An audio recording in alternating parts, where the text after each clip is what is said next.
Welcome to CounterCultureWISE, a Stormcat production, with your hosts, Melanie Hope and James Monis.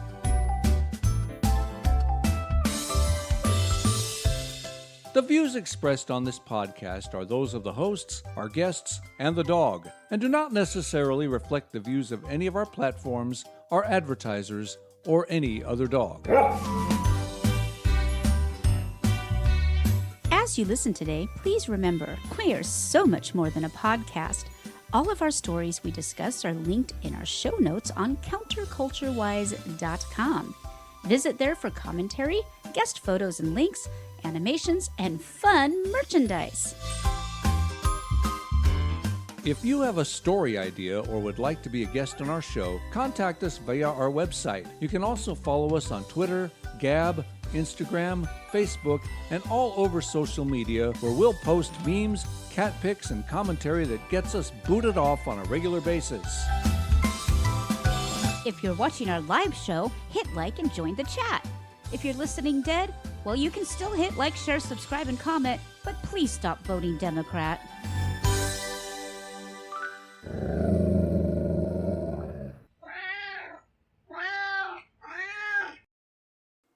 And with the meows of a Miyaki Meow, we head on into another CounterCultureWISE podcast. Yay! Hooray for us. Oh, yeah.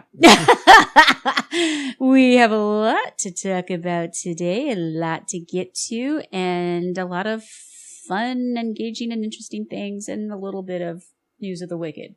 Yeah. Yeah. Because there's always wicked. There's always wicked in this world, but we'll do our best to be joyful, as apparently that's the thing that we're not allowed to be anymore. Only they're allowed to be joyful.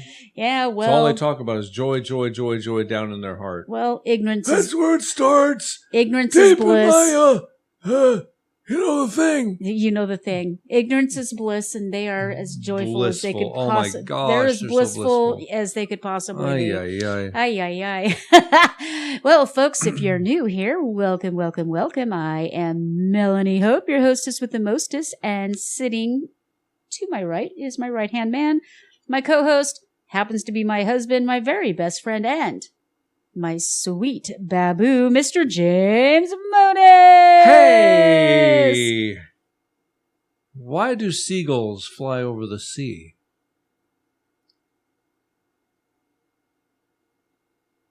Because if they flew over the bay, they'd be bagels. I don't like you. She got the joke! Oh. I know, I'm not supposed to do that, am I? No, that's fine. That's because I was thinking land goals, cliff goals, car goals, bagel. I get it. Now I want a bagel. Who doesn't ever not want a bagel? That's true. Yeah. That's true. If you're really, really good, though, you might win a bagel. You know, I do this for a living. Don't try this at home. No. Or in the office, or in the middle of a Starbucks. Or, Yeah. We do have the weird merch that is out there. So head on over to CounterCultureWISE.com and check out the weird merch, because apparently we're weird. They're joyful, but we're weird. I think it's possible to be both joyful and weird. I think those are not mutually exclusive. No, and quite frankly, if I'm weird, because I believe we shouldn't murder children, allow people to make dangerous treks where they get raped and children are trafficked, you know, flood the country with, you know, and maybe have a fiscally responsible government. Yeah, I'll be weird. Call me weird. I'm down with it. Not you know, fix our children like they're our pets. I mean, yeah, I'll be weird. I am out there being weird. Yeah, I'll be weird all day long. Yeah. So the DNC, Yeah. We'll talk about that in a bit. Before we go any further, though, we had an amazing interview with a super duper awesome person. Absolutely. I want to show you a little bit about her. I don't want to get DMCA'd off the universe, though, so I'm going to literally talk over the top of her video. I can turn it on and off a little bit. An incredibly talented lady, Miss Callie Tucker, who was a semi-finalist on The Voice, and obviously, as you can see from the video here, she's amazingly beautiful and talented. So we sat down and had a little bit more than an hour-long talk with her. And if you tune in on Wednesday, you can hear more, see more, and get to know a little bit about her. She's worth listening to. Her song "Country Couture" is so fun. It's very and the catchy. Video's a lot of fun it's a too, lot of fun. And you get some insights into what it took to put that together. That was her mommy driving the car just there. Yeah, my friend Michael produced the video, and he's the one who let me know about this. So shout out to Michael. Is he the one who produced the video that you were in? No. That was a different thing? Okay. No, a different thing altogether. Anyways, do tune in to hear Callie Tucker talk about her recent video, Country Couture. And, of course, enjoy all the outfits that you can see here. She's a lot of fun. A bright young lady, and I think she's got a big future. And her mommy, of course, is also famous, so we get to hear a little bit about her as well. So that'll be a lot of fun to do. Please tune in on Wednesday. We'll be posting out in the evening on Wednesday. Yes. All righty. What else do we want to talk about? Well, I hate starting out the podcast with dead people, but there's a couple of significant ones. Yeah. We had Greg Kinn, who founded and led the Greg Kinn Band, who's out of the Bay Area. They had a couple of hits. The breakup song is my favorite. Also called They Don't Ride 'Em. His biggest hit was called Jeopardy. Didn't they do a version of that too? The Yeah, that's the song. Oh, that is the song. That is the song. Oh, and he goes through the different. Okay, yeah. I thought there was a song that was based on that song. No, okay. that is the song. Yeah. It's a catchy tune. Catchy little number. They don't ride 'em like and then he had the song Jeopardy, which became his biggest hit. I think it was the only top 10 he ever had, and of course, da, da, da, da, da, no, darling, no. My love's in jeopardy. Yes, baby. Woo, woo, woo. Of course, okay. Weird Al had to take it and turn it into "I Lost on Jeopardy," which hilarious. Also, we lost Famous Amos, who made really good chocolate chip cookies. Well, that's why he was famous. Yeah. Yeah. I didn't even know that was a real dude. So. Yeah, it was a real dude. It was a real guy. Cool. Yeah. Jack Russell, the former terrier. I knew it was coming. I knew it was coming. So I'm not offended or upset or put off in any way. He's the former lead singer. Well, definitely the former lead singer now, but he was the former lead singer for Great White, who had a hit called "Once Bitten, Twice Shy" back in the 80s. Okay. It's the only song of theirs I know. I'm just not that much into hair bands of the 80s. I mean, if I hear it, I enjoy it, but I was more into other music in the 80s. Weren't they the ones who did Here I Go Again? No, that was Whitesnake. Oh, Great White Snake. You can see how I can get confused. No, I can't. No. And I get Cinderella and Motley Crue and all of them all convoluted. Motley was a step above. Motley-rella. I loved Whitesnake too. Actually, Crue has a special place in my heart. They always will, even though they're all rat bastards. They're awful human beings, but nasty human beings. Great musicians. And lastly, famed talk show host Phil Donahue. Yeah. He was old though. Was he? I don't know how old was he. Anyway, he passed on. Did the female version of him wore the same glasses and everything? What was her name? Sally Jesse Raphael. Is she still around? I wasn't prepared to answer that. I always got those. I think she's passed on too. Yeah. All the talk show hosts are gone. Sally Jesse Raphael. Blah blah blah. She had so many names. You can never die if you have that many names. Sally's still around. She's still around? Good for her. And Phil was married to actress Marlo Thomas. I did not know that. I had a feeling you didn't know How did I not know that? I'm not sure. I thought she was gay. Just because she's a little left of center does not make her a lesbo. I love her. Don't get me wrong. I adore her. She's darling. Yeah. I really, honest to gosh. Yeah, they were married for years and years and years. Oh, that's so sweet. Is she still around? Yeah. Aww. Yeah. Oh, that's sad. Well, rest in peace. Greg Kinn, Famous Amos, Jack Russell, woof, and Phil Donahue. May you all meet your maker on good terms. Rest in paradise. Yes. Yes. May you all meet your maker on good terms. In Jesus' name. Amen. All right. Well, let's move on to the rantable question of the week. I want to hear this rant because It's not really going to be a rant so much. It's been a while since I've heard a good rant from my wife. Oh, well. Publicly. A good public rant from the Whiffy. It's not really going to be a rant so much as it's just, what in heaven's name is going on? I mean, we talk, and Chuck will talk a little bit about the DNC as well, but I mean, we've touched on this with the mobile murder machines, and thing, I mean, yeah. Just, and they can't even satisfy their own voters. I mean, they're basically shouting at each other. How would you feel if your voice was shut down because there wasn't a primary? Well, I wouldn't be voting for them, but they're gonna. I mean, you just look at them and they're just dead-eyed. And I mean, look at the picture on our. I mean, they're just dead-eyed. I think if you were truly upset, you should vote third party. I don't even care if it's socialist. I think all the third parties have been eliminated too because they've worked overtime to get him off the ballot. They're still trying to get Trump off the ballot. So basically, they don't want to have an election. And I'm putting this out there right now. My money is on some sort of October surprise that causes martial law, and we're just not going to have an election at all. I hope you're wrong. Just like Zelensky did. Oh, well, can't have an election when we're in the middle of a war. Shucky darn, guess I'm still your president. Send me more money. Yeah, send me more money. I'm coming to you today. I need more money. I don't think he sounds like Bernie Sanders. I know, but Bernie did that video. That was just kind of, That's true, he did, didn't he?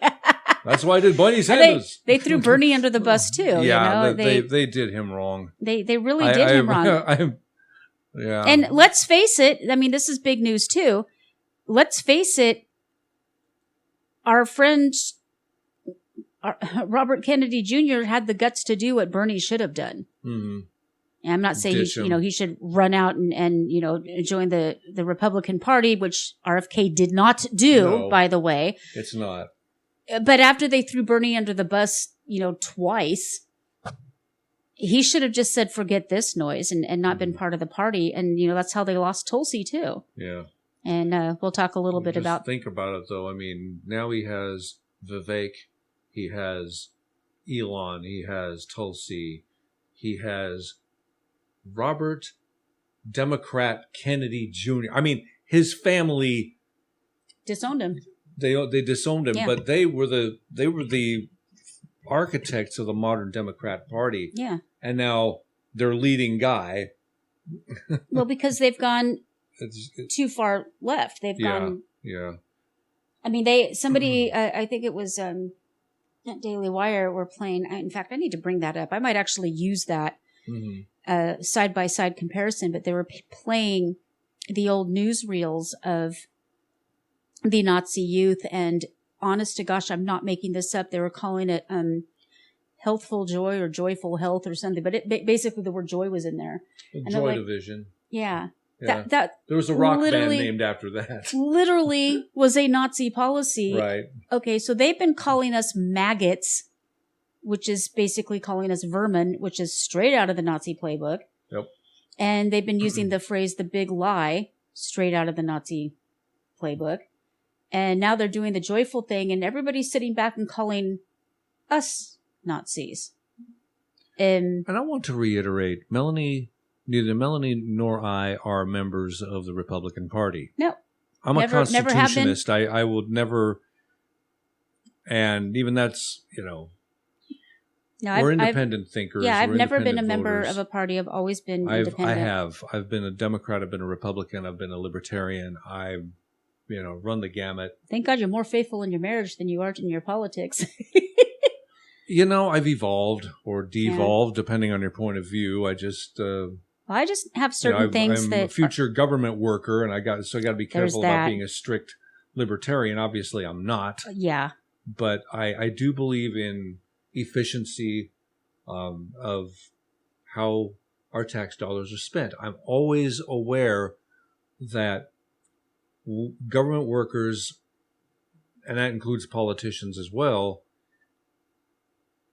people don't joyfully hand over their money to pay taxes. Well, see, you're libertarian, whereas I'm AMCAP. Tax is theft. It just is. We didn't agree. In fact, that's one of the reasons we left the UK, or back then Britain. Tax is theft. We didn't agree to this. It's unconstitutional. The IRS is an unconstitutional entity. And to give it as much power as they do is not only unconstitutional, it's unconscionable. It's kind of evil, yeah. It's absolutely evil. But that is a discussion for another time. Definitely. Today, I want to talk about, well, the question of the week is, why did they pretend for 4 years and then forget in 4 days? What exactly do you mean by that, Melanie Hope? Well, Biden's brain. Biden's brain. We saw this. In fact, we called this. Way back in 2020. Way back in the 20s. We called this. And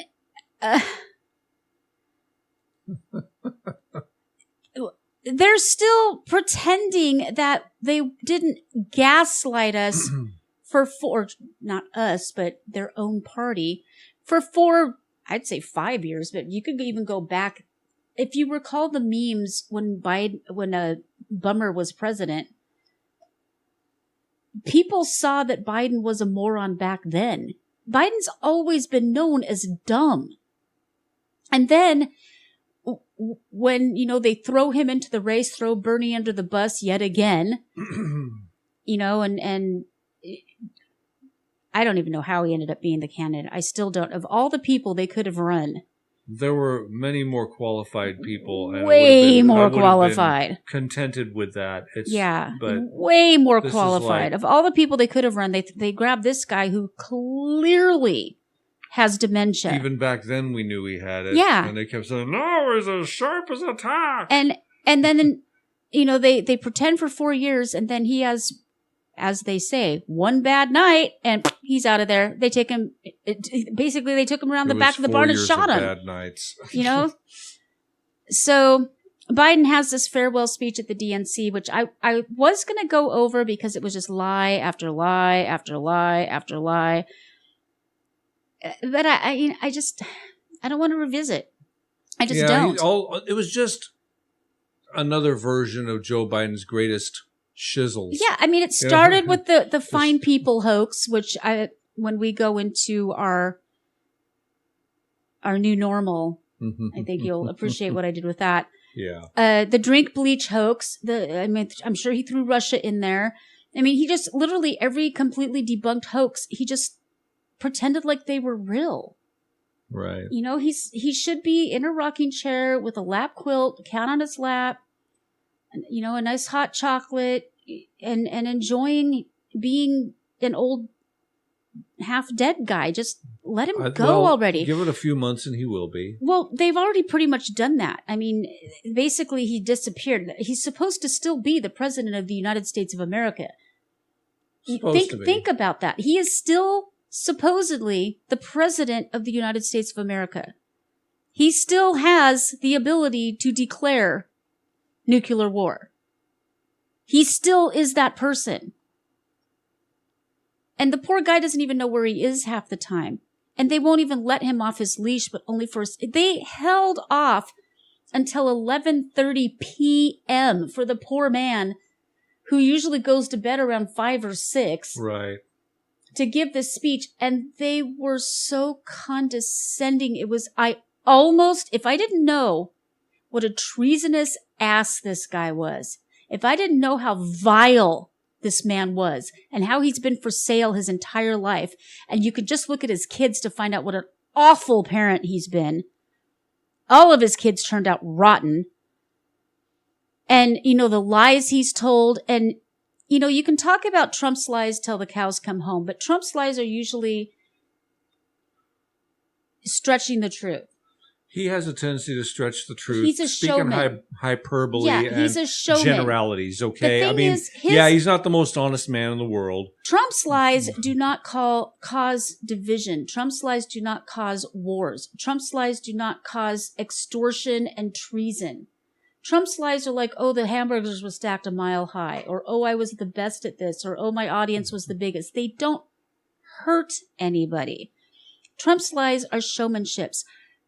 Biden's lies are war-starting, earth-shattering, divisive, violence-causing, evil, vile, nasty lies. And I said vile too. So and he'll just tell him over and over and over and over, and he'll just because he believes it, and he wants you to believe it, and he wants you to believe. And the sad thing is, so many people in their party do.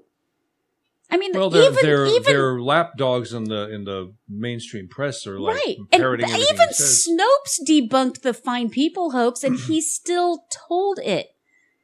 And it gets more exciting every time. Their veins are popping and their eyes are swirling and they're all 20 feet tall and they left their hoods at home. So, it's like, oh my God. I mean, yeah, that's really good for a dramatic interpretation of something that just didn't happen. The other thing that I find fascinating is that it's morphed. And now please understand, I am not in any way, shape, or form at all on the side of these guys with the tiki torches, okay? Please get that through your heads. Just because we're saying you're blowing it out of proportion and making complete asses out of yourself does not mean that we support these guys. And even Trump, totally disavow, blah, blah, blah. Yeah, totally disavow. I am a lousy Nazi. I am a horrible Nazi. I'm so bad that I got called a Zionist Nazi. I am not making this up. That is one serious rainbow-striped unicorn with a mustache. I want a plaque for that. I'm proud. I wish I would have screenshotted that, but she blocked me before I could. But yeah, called me a Zionist Nazi. I was really proud of that. I was so taken aback by it. I did not grab the screenshot, and then she blocked me. You just have to get a Star of David and swastika symbol put together. Star of swastika, yeah. The Star of swastika. Criminy. It's just... Seriously, I'm not even joking, but they have morphed this into something way bigger than it was. And what I found interesting is I was going back to look at the videos because I was trying to find where he actually said very fine people, blah, blah, because they cut it.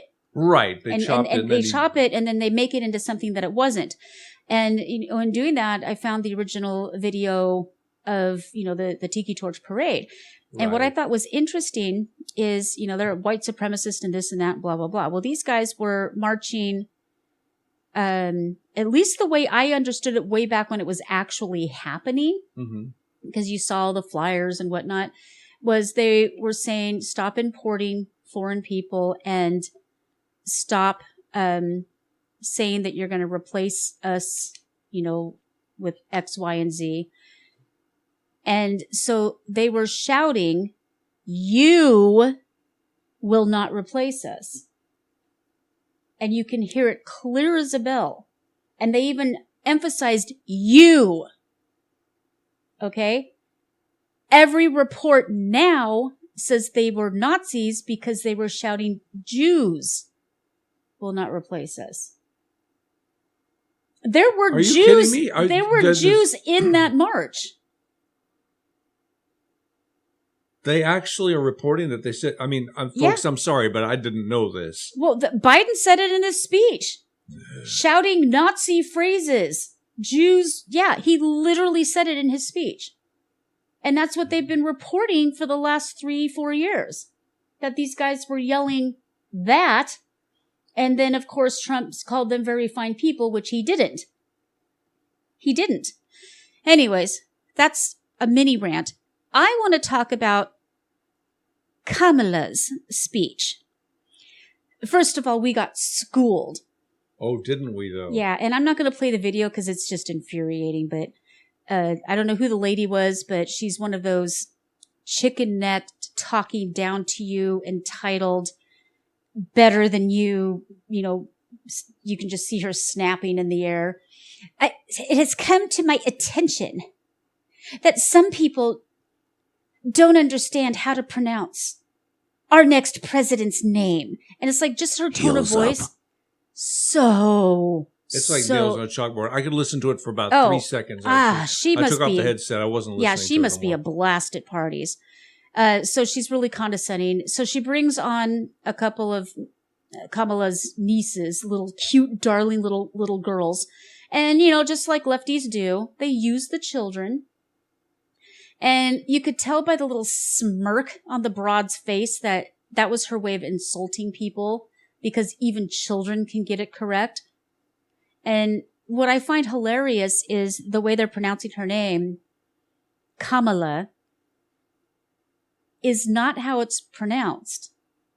And not even how even she herself used to pronounce it that way. Kamala,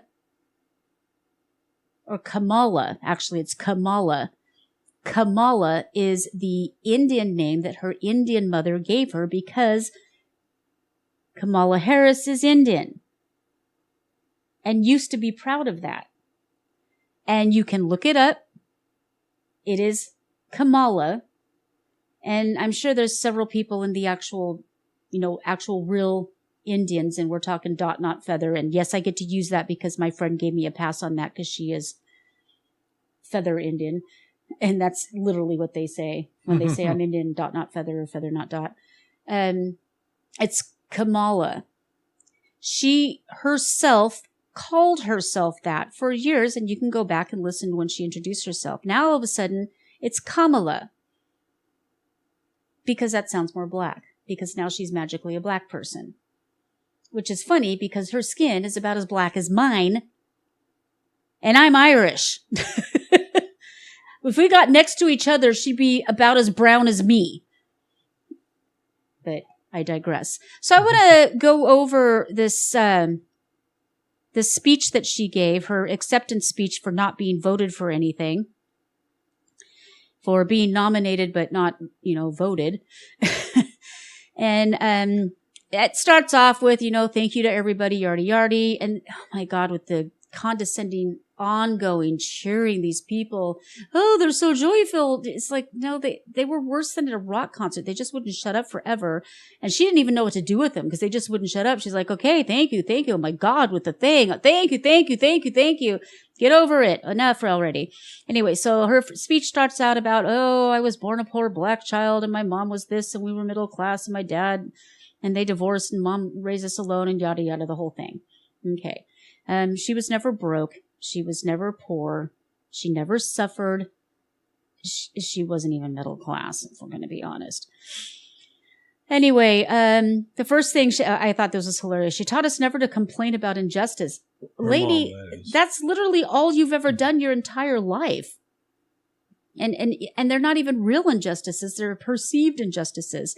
And to never do anything half-assed. Well, in her if case, you don't do anything, then if you no-ass it, then you don't have to half-ass anything. Yeah, you don't have to half-ass anything. I've known that for years. She's completely no-assed the border, so I guess that works. Anyways, she grew up with the civil rights movement. I'm really glad she didn't tell the freedom story because that's a crock of crap. Anyways, I highlighted some things that. Okay, so of course we have to invoke the mighty orange one because we couldn't possibly have a policy. And by the way, there are no policies at all. The entire DNC, not a single policy. The one she did mention, she copied from Trump. Mm-hmm. And then she did kind of fly by the idea of unrealized gains taxes, which is unconstitutional and inhumane. Anyways, and don't think it won't affect you if you're broke. Because you buy a car, if that car goes in demand, even if you don't sell the car, you're going to have to pay taxes on what they think that car is worth. Same with your house, same with your stocks, same with, I forget who it was, but they walked us through what happens if, you buy a painting at the secondhand store that accidentally turns out to be worth something. You have to pay taxes on that. Mm-hmm. It was like, it's insane. So she calls Donald Trump an unserious man. But the consequences of putting him back in the White House are extremely serious. And all these things that they kept saying he was going to do, he didn't. he's going to do this time. For reals. Because for of realses. Project 2025. For realses. Which he himself wrote and signed big like Thomas Jefferson and John Hancock did. Yeah. Well, she does mention that. Okay. So when he failed, so she's talking about he personally, Trump, sent an armed mob. Nobody was armed January 6th. They found no weapons. Zero. Only bathroom gun boy. Yeah, only bathroom gun boy who murdered in cold blood Ashley. But no, I guess one guy had bear mace or something, but I wouldn't call that an being armed. So Trump sent an armed mob to the United States Capitol where they assaulted law enforcement officers. The assaulting did not take place until the crowd was fired upon by said officers. They had not breached the fence. They had not entered the Capitol. Folks on the other side had, but the doors were open for them and they stayed between the velvet ropes and were invited in and actually showed around. And there's lots of video of that. Mm-hmm. But as far as when you see they start all the videos where they're already engaged and already fighting. Mm-hmm. Well, what happened is, and there's video of it. You can go, it's really easy to find. They started firing into the crowd. And I think it was like rubber bullets and flash bombs. Mm-hmm. Well, what is going to be your reaction when you're behind a gate protesting and all of a sudden you're getting pelted with flash bombs and rubber bullets and they knocked this old lady, she was on the stairs, they knocked her back, she almost died. And they're starting to they didn't assault the enforcement officers, they were fighting in self-defense. Right. And then it got out of control. And yeah, there were a couple of jerks that went too far. And I'm not going to back those. But if you go back and look at the video, it was not the protesters that start that. And I also want to iterate, nothing was set on fire. No businesses were looted. It's true. There's no property damage. A very, podium very got little. moved. Yeah. A lectern got moved. It wasn't a podium. And he didn't steal it. Everybody keeps saying he stole it. No, he moved it a couple of feet. I meant lectern. The moment there's an entire the moment Twitter the word podium. Account. There's an entire Twitter account over the lectern. The moment the word podium exited, I knew I was in for it. So yeah, lectern. Yeah. And the whole thing about smearing feces and whatnot is a bunch of crap. They walked across a muddy yard. It was mud. Get over yourselves. You sick, twisted, grotesque, just degenerate, crazy people. Then she goes on. When politicians in his own party begged him to call off the mob and send help, he did the opposite. He fanned the flames. A, he asked for beefed up security. It was denied by Nancy Pelosi. B, he did remember, this all started while he was still speaking several miles away. So he wasn't even aware of this going on because he was still on stage speaking when this started. So he gets told about this. He immediately goes on Twitter and says, go home peacefully. I said peacefully, go home. But no, he was taken down. He was canceled off of all social media simultaneously. That video is still out there. He did not fan the flames. He did not send the mob. And he did get up and say, go home, be peaceful, be kind to the police officers. Don't do this. So did Alex Jones, and he's getting in trouble for it too. And what's his name that was with Alex Jones? He actually had to serve prison time. It was Owen Schroyer. Yeah. Right? Yeah. Literally out there, never entered the Capitol, and literally out there with bullhorns saying, don't do this, don't do this, don't do this, be peaceful, don't do this. And yet they still get thrown in.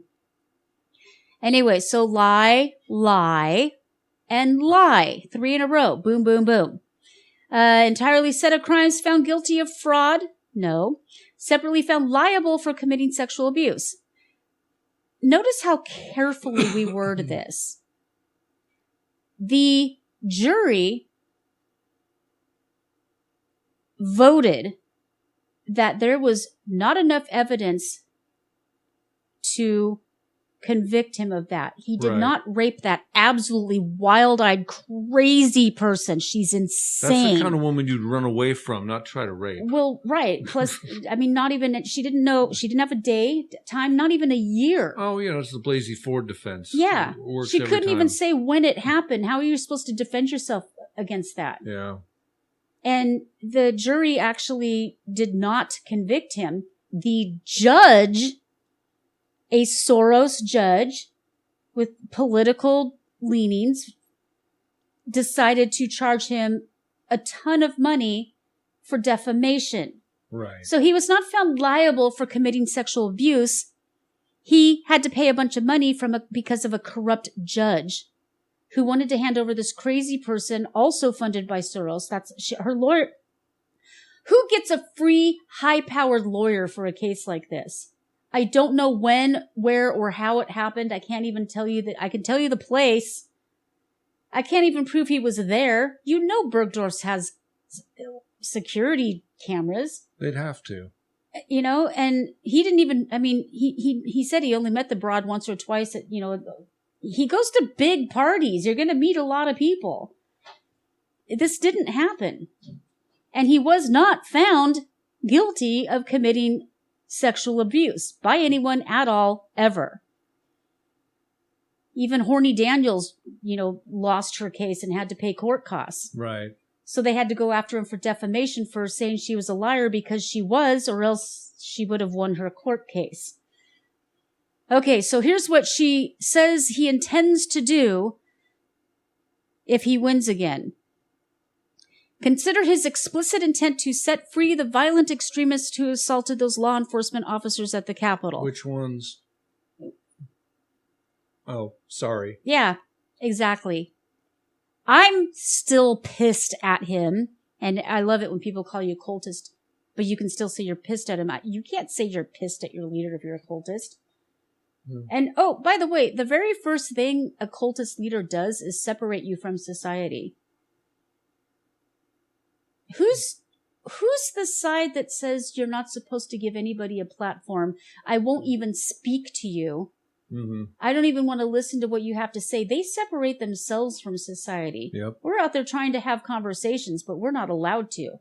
We're the ones being taken down, censored, told that we're crazy, conspiracy, tinfoil hat wearing crazy people.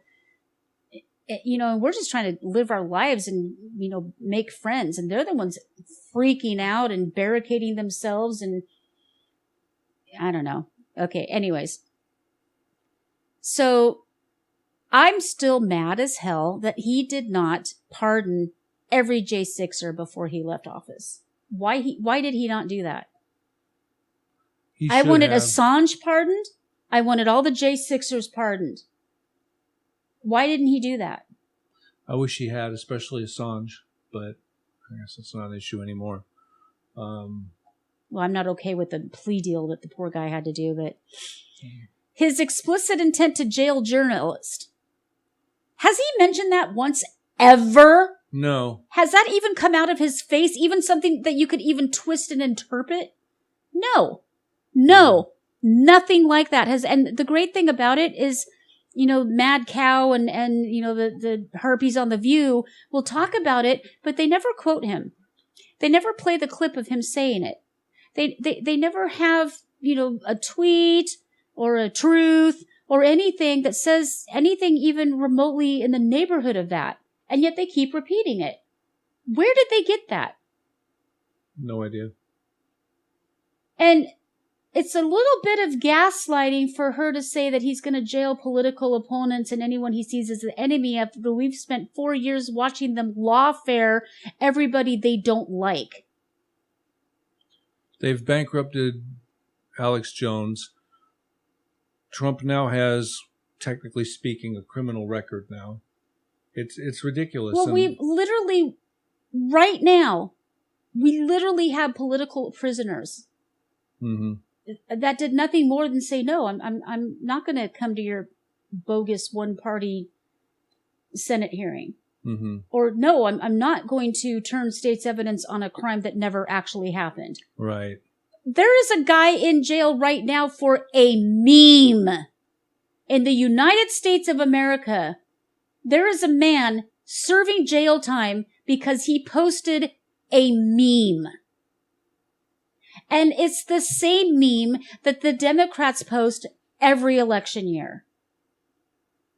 He just turned it around on them. And now he is in jail. He should not have done that anyway. It's like the UK. I mean, they're trying to extradite people and jail them for posting memes in other countries. His explicit intent to deploy our active duty military against our own citizens. You mean like Tim Walz did in Minnesota? Well, Tim, yeah, but when has Trump said that?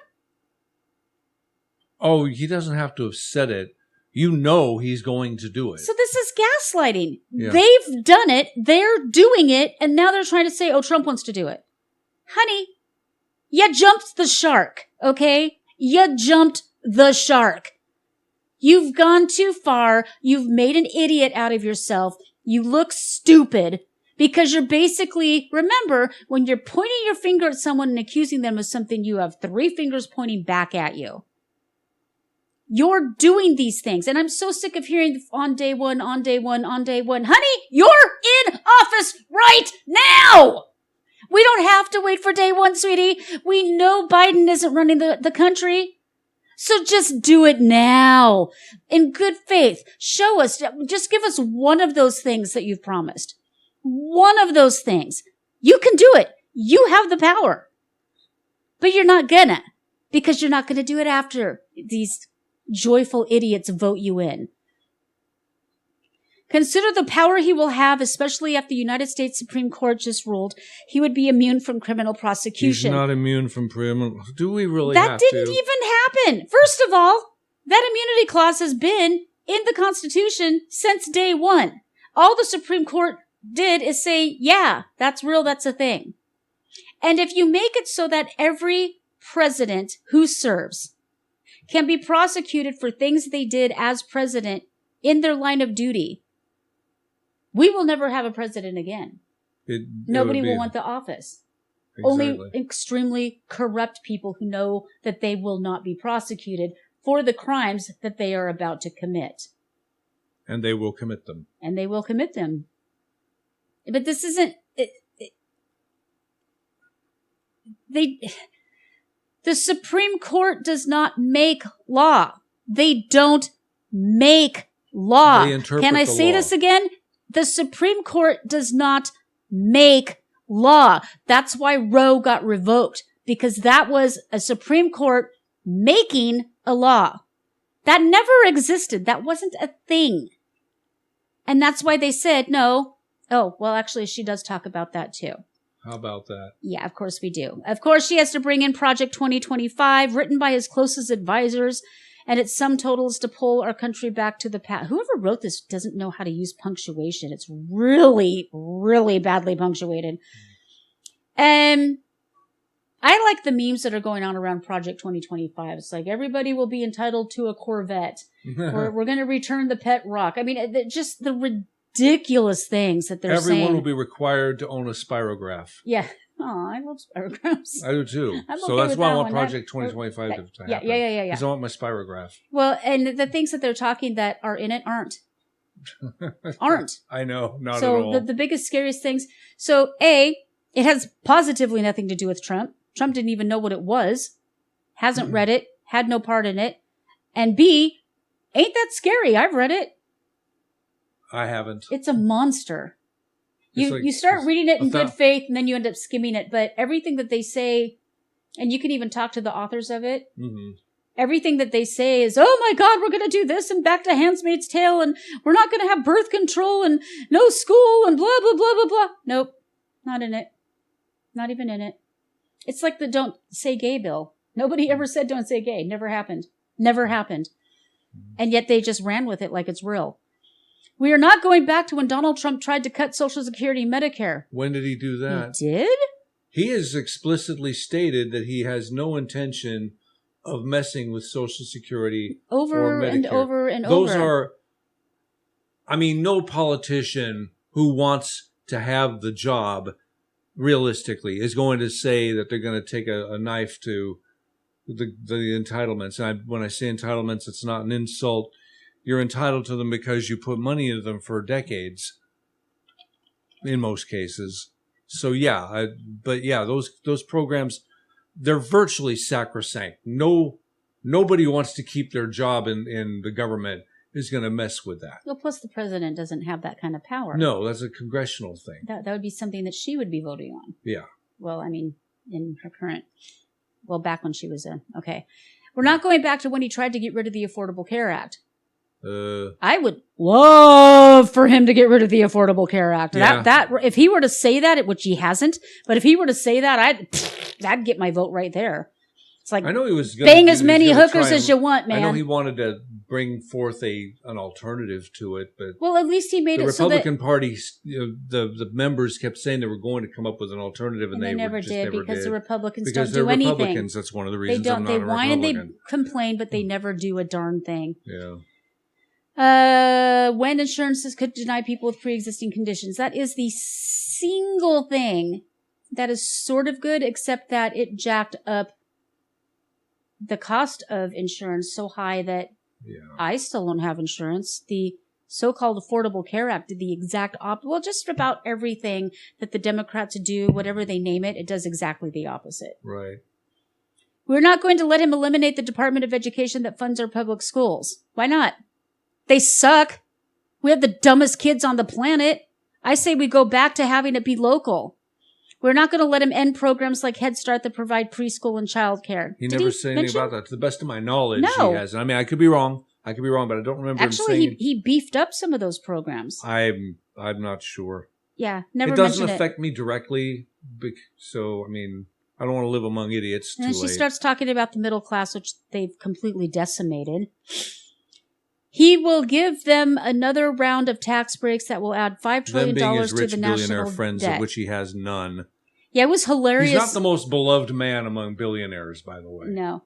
It was hilarious at the DNC. You get Boyney up there talking about, he no longer talks about the millionaires and billionaires now that he is one. Mm-hmm. So he's going on and on about how they're evil and wrong and nasty and this and that and the other thing, and then introduces the next guy who's the first thing out of his mouth is that he is a billionaire and you should listen to him. Yeah. But okay. Anyways, there's a few funny videos about that. All while he intends to enact what in effect is a national sales tax, call it a Trump tax that would raise prices on middle-class families by almost $4,000 a year. How would you know? You're the one who did it yourself. You've done, I think, what was it that they calculated? $12,500 a year more that we have to put up just to have the same quality of life that we did before. The Harris-Biden cabal. And he never said nothing about a tax hike. So what they're doing is they're taking... Most politicians say they're going to lower your taxes and then turn around and raise them. Well, he actually did lower our taxes. And I remember the Trump years. It's like how quickly they forget. Yeah. We were doing fine. We actually were. We were doing fine. And now, we're having I'm having to bake bread and pick fruit to trade for eggs because we can't afford to buy them at the dang store. It's not ridiculous. that we like to open up our lives that much. Yeah. No, I think it's wonderful because now we get real fresh, straight from the chicken's butt. It's established a good relationship with our neighbors. Yeah, that is nice too. Really cool. We're just looking for a dairy farmer. That's all we have left. A dairy farmer. Yeah. We should probably ask Ed and well, I'm not going to say their names. ask our neighbors if they know any dairy people. Yeah. Dairy. We need milk, cheese and cream. Yeah. Well, not even milk. Butter. Just cheese, cream, and butter. Yeah. Cheese, cream, and butter. Okay. She doesn't think we can be prosperous. Honey, you're in office right now, and what you've done so far sucks. Donald Trump handpicked members of the United States Supreme Court to take away reproductive freedom. No, you still got your precious right to abort. It's not. Boo, it's just. He put it back to the states where it belongs. And let's think about this logically. You want to make it a federal thing. So what you're saying is you want whatever president who is in power to have control over your body. It's literally the opposite of what he did. It's like you don't even understand what you're saying. You don't even understand what's coming out of your stupid face. It is not a federal choice. It should be turned over to the states. And then if you want to go rip your child limb from limb and suck it out of your body, you can go to another state that allows that. It's not that hard to get in the car and drive. It's just not that hard. There are resources. There are lefties who will be more than happy to fund your trip over I there, do okay? not want my tax dollars paying for you to murder your child, you whore. Close your legs and stop treating abortion like birth control. Okay? Now there's the 3 exceptions? Yeah. Rape, incest, and when the mother is in, if it's going to kill the mom. Yeah. Those gonna kill the mom situations, they are microscopically rare thanks to advances in modern science. Less than a 0.1% that this happens. Right. Okay. And I've gone on record saying you get raped, you go to the cops, you get the rape kit, the plan B should be just given to you. Mm-hmm. The morning after pill or whatever you want to call it. That should just be part of every rape kit for free because it prevents a pregnancy. It doesn't end it. It's not an abortion pill. That should just be part of every rape kit always. And, if you find yourself pregnant after a rape, first of all, that means you didn't report it and you're every bit as guilty as the rapist when he does it to the next person. And I will die on that hill. I don't care what your reasons are. If I'm the next victim because you didn't do the right thing, and yeah, it's a little hard, and yeah, it might make you cry, and yeah, it might hurt your fifis. I don't care. If somebody assaults you like that, you turn them in. You get that taken care of because the next person they do it to, and they will, because they know now they can get away with it because of you, the next person they assault, who might even be a child, you are every bit as guilty as that rapist. So if anything, having that be available might incentivize them to actually go get that done. So at least then we can have this all on record so we can get the jerk. I'm really trying not to swear. I'm very, very, very, I'm skating along the edge. I'm trying because, oh boy, are there words that want to come out of my mouth. Oh boy. She wants some fighting words spitting out of her mouth. Okay, so anyway, she lied about that. And the other thing. And she says that he's going to enact a nationwide abortion ban. He has actually said exactly the opposite on multiple times on video. I don't know where she's getting that other than just lying. She said he plans to create a national anti-abortion coordinator. That is completely made up. That's not even... She invented that. That's not even something that the government would do. No. If that were to happen, the office would be in when they were conservative, out when they were liberal, just in and out, in and out. That's not a thing. Nobody has said that except her. She just made that up. And people are cheering when she does this out period, of period, their period, mine's period nonsense. I'm so sick of this. Just. Now that the politicians are doing it. And she does it, well, period, we, period, trust, period, women, period. No. Give me a break. We don't trust women when they tell just absolute whoppers like this. I mean, that is just over the top. That's up there with the fine people. For some reason, she brings in the freedom to love who you love openly and with pride. Sweetie, he was the first and only candidate ever who was in favor already in favor of that before he was in favor of gay. Yeah, and I probably can even, you can find Nancy Pelosi saying man and a woman. You can find Troutmouth man and a woman. You can find Biden saying man and a woman. You can find Obama saying man and a woman. You can find Clinton saying man and... They just changed. They just changed their minds. Trump is the only one who didn't. And I still disagree with it.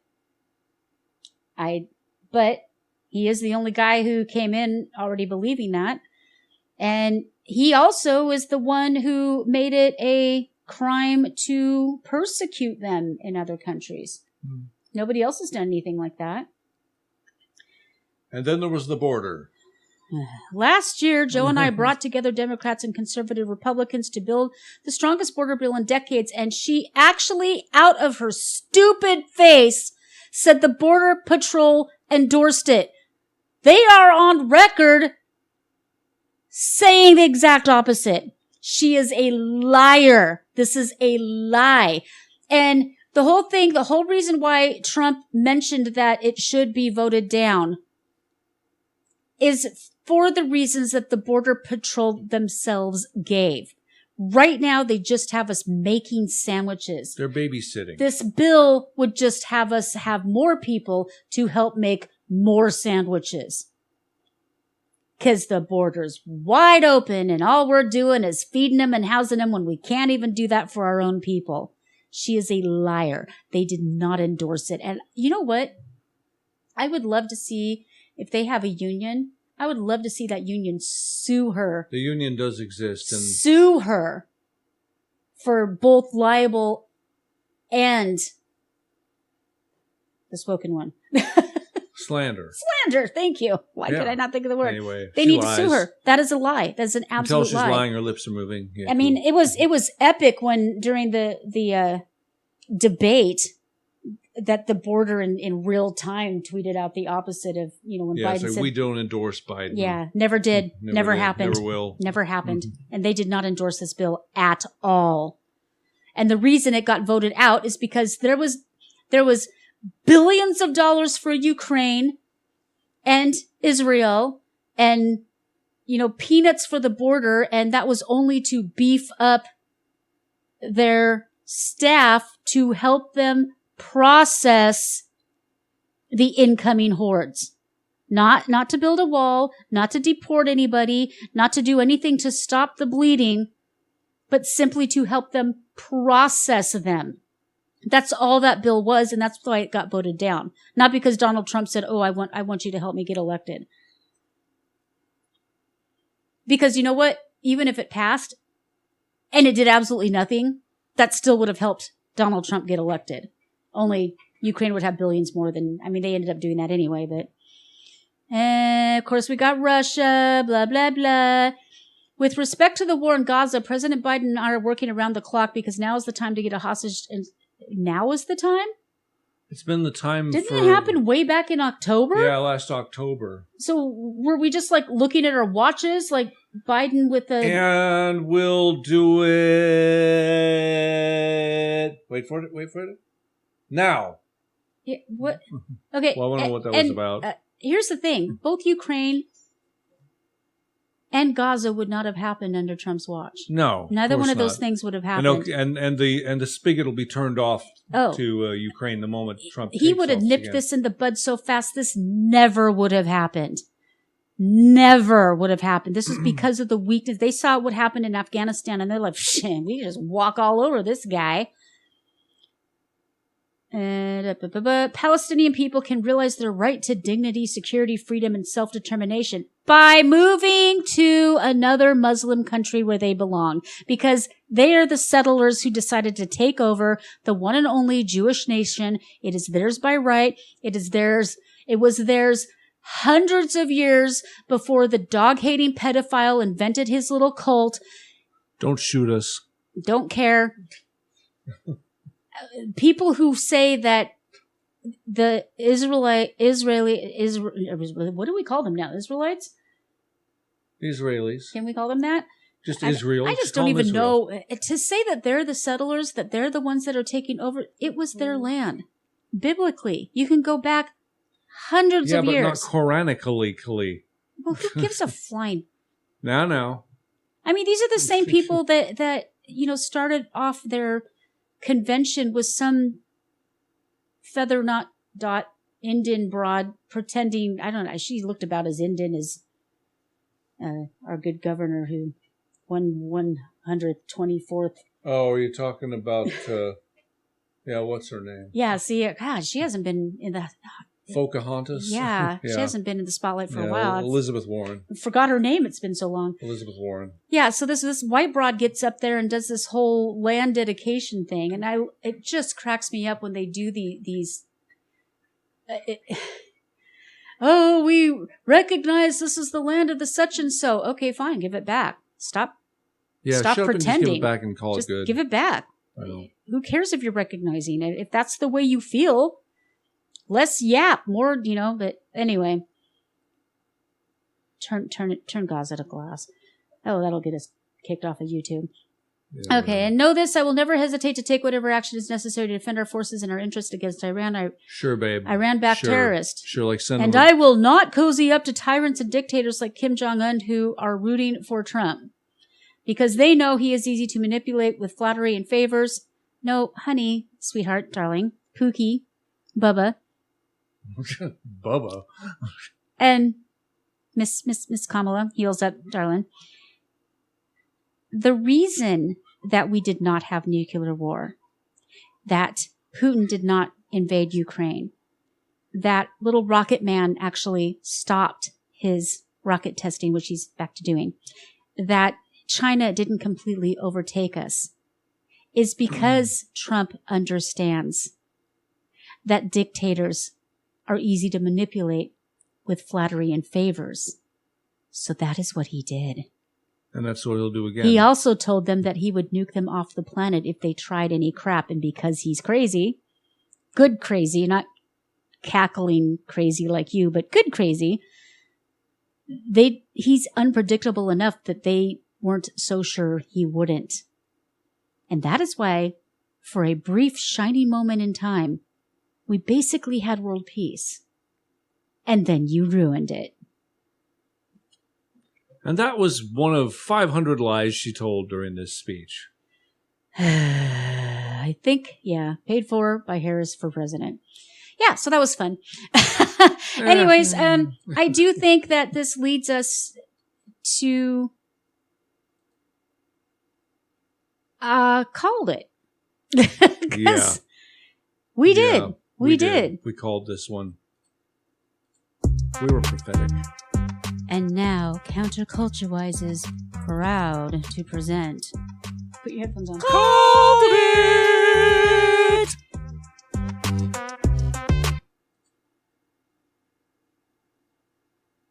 Okay, Mr. Vice President, this should only take a few minutes. Denise has already loaded you up in Skype. Johnny has checked the sound quality. It's great on both sides. We've already got the video rolling, and we're going to be switching between cameras seamlessly. We've been rehearsing this all day, and we're ready to go. Miss Harris is ready to take the call. Now, sir, you have the script in front of you. All you need to do is push the little green button whenever you're ready to get this rolling, all right? What does this button do? No, not that button! Crap. Denise? I'm on it, Chief. A few minutes later. All right. We've removed all the buttons but the green one on your screen. All you have to do is push that button when you're ready. When Senator Harris answers, all you need to do is stick to the script. Miss Harris has been briefed and will respond accordingly. We need this to look good for the news outlets and get it out to them as soon as possible, all right? We've already got the video rolling, and like I said, we're going to be switching between cameras. Now push the button whenever you're ready. Good. Hello, Joe. Hello! Is this thing on? Ow! Jesus, what are you yelling for? Oh, good God. Johnny! I'm on it, Chief. I'm sorry, Miss Harris. We'll need to do another sound check. What did you say? 10 minutes later. All right. Miss Harris's hearing is returned to normal. Johnny has checked the sound quality again, and Denise has started the Skype over again for you. We're rolling or ready to go. Just push the button. Excellent. Cross our fingers. Hello, Joe. Hiya, Tulsi. Really, Joe? All right, face it. We're just gonna have to keep rolling and edit later. Take two. Hello, Joe. Hi, Kamala. Will you be my chief running bear? Keep rolling. Take three. Hello, Joe. Hi, Kamala. Will you be my vice senator? 10 takes later. Hello, Joe. Hi, Kamala. Will you marry me? Maybe this isn't such a good idea. 27 takes later. Hello again, Joe. Hi, Kamala. Cash or credit? Look, guys, I've changed my mind. I think I'd rather just run myself again in 2024. Please don't give up, ma'am. I've got this. Mr. Biden, repeat after me. Will. Will! You. You! Get off of my cloud! Really? It's all right, ma'am. We're almost there. Joe, keep repeating after me, sir. B. Be My. my running running mate. mate! Yes, Joe, I will. Yes, Joe, I will. That's good. That's good. You can stop now. You can stop now. For crying out loud. For crying out loud. Cut the video. Cut the video. CounterCultureWISE is proud to present News of the Weird and Wonderful. Here are your hosts, Melanie Hope and Jim Monis. I'd forgotten that we made that video, but we totally called it. We called it. And we knew he was not We knew with he us was way all- back in all 20. not all there back Everybody then. knew it. I can't believe that they gaslighted the Democrats for so long. Well, there's so many people who like needed to believe that he was sharp as a tack. Well, so, including Kamala, yeah. who, why would you vote for somebody who spent 4 years lying to you in such a way that it literally harmed the country? I don't know. Why would you vote for that? I have no idea. I really don't get it. I don't either. Moving on to happier things. Let's move on to happier things. This was sent to us by Fritzy, Bite a foot. and she will be returning soon in a sketch or two. But All right. It is all about the cheese. all about the cheese. All right. The latest discovery from a team of archaeologists in Egypt has taken aged cheese to a whole new level. To summarize, a team of archaeologists revealed they discovered the oldest specimen of cheese ever found. The oldest specimen of... Now, do you think it was cheese on purpose? Because it seems to me if it was that old, it probably would have... I don't know, because 3,200 years old. They found it while the team was excavating the tomb of Thomas, mayor of Memphis. Thank you very much. The ancient capital of Egypt, according to the Smithsonian, sometime between 2013 and 2014. Thomas, the mayor of Memphis in Egypt. I mean, Yeah. it doesn't get any better than that. They found a few broken jars, one of which had a mysterious solid white mass inside. So yeah, it looks like it was found with a canvas fabric, thought to have covered the jar. This caused the archaeologists to suspect that the mass was food. And yeah, it was a dairy product obtained by mixing sheep, goat, and cow milk. So it was deliberate. It wasn't like feta. Yum. Yeah. That's some old cheese. And now I want cheese. Wow, it's a and big bagel. vat of it too. Yeah, it's huge. Wow. The cheese they feasted on was probably similar to modern day chèvre, but more acidic. I don't know if I'm not pronounce familiar it. with chèvre. Chevre. Yeah, I'm not familiar with that cheese.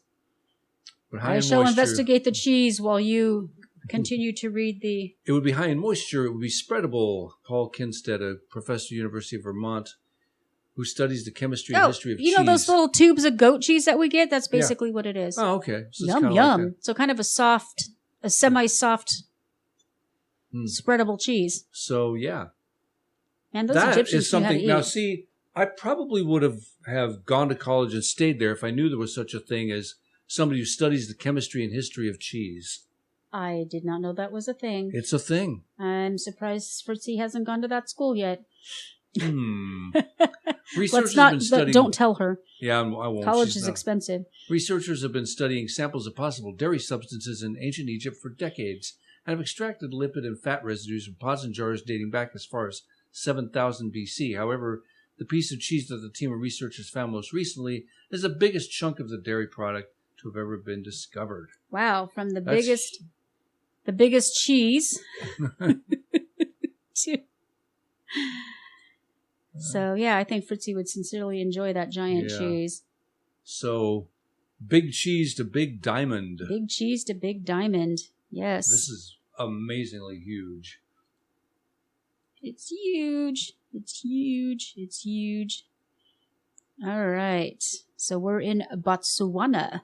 The largest diamond found in more than a century has been unearthed at a mine in Botswana. And the country's president showed off the fist-sized stone to the world in a viewing ceremony on Thursday. I think we have a picture of this guy up here. Oh, he's covered. Sorry. Wait, did they show him again?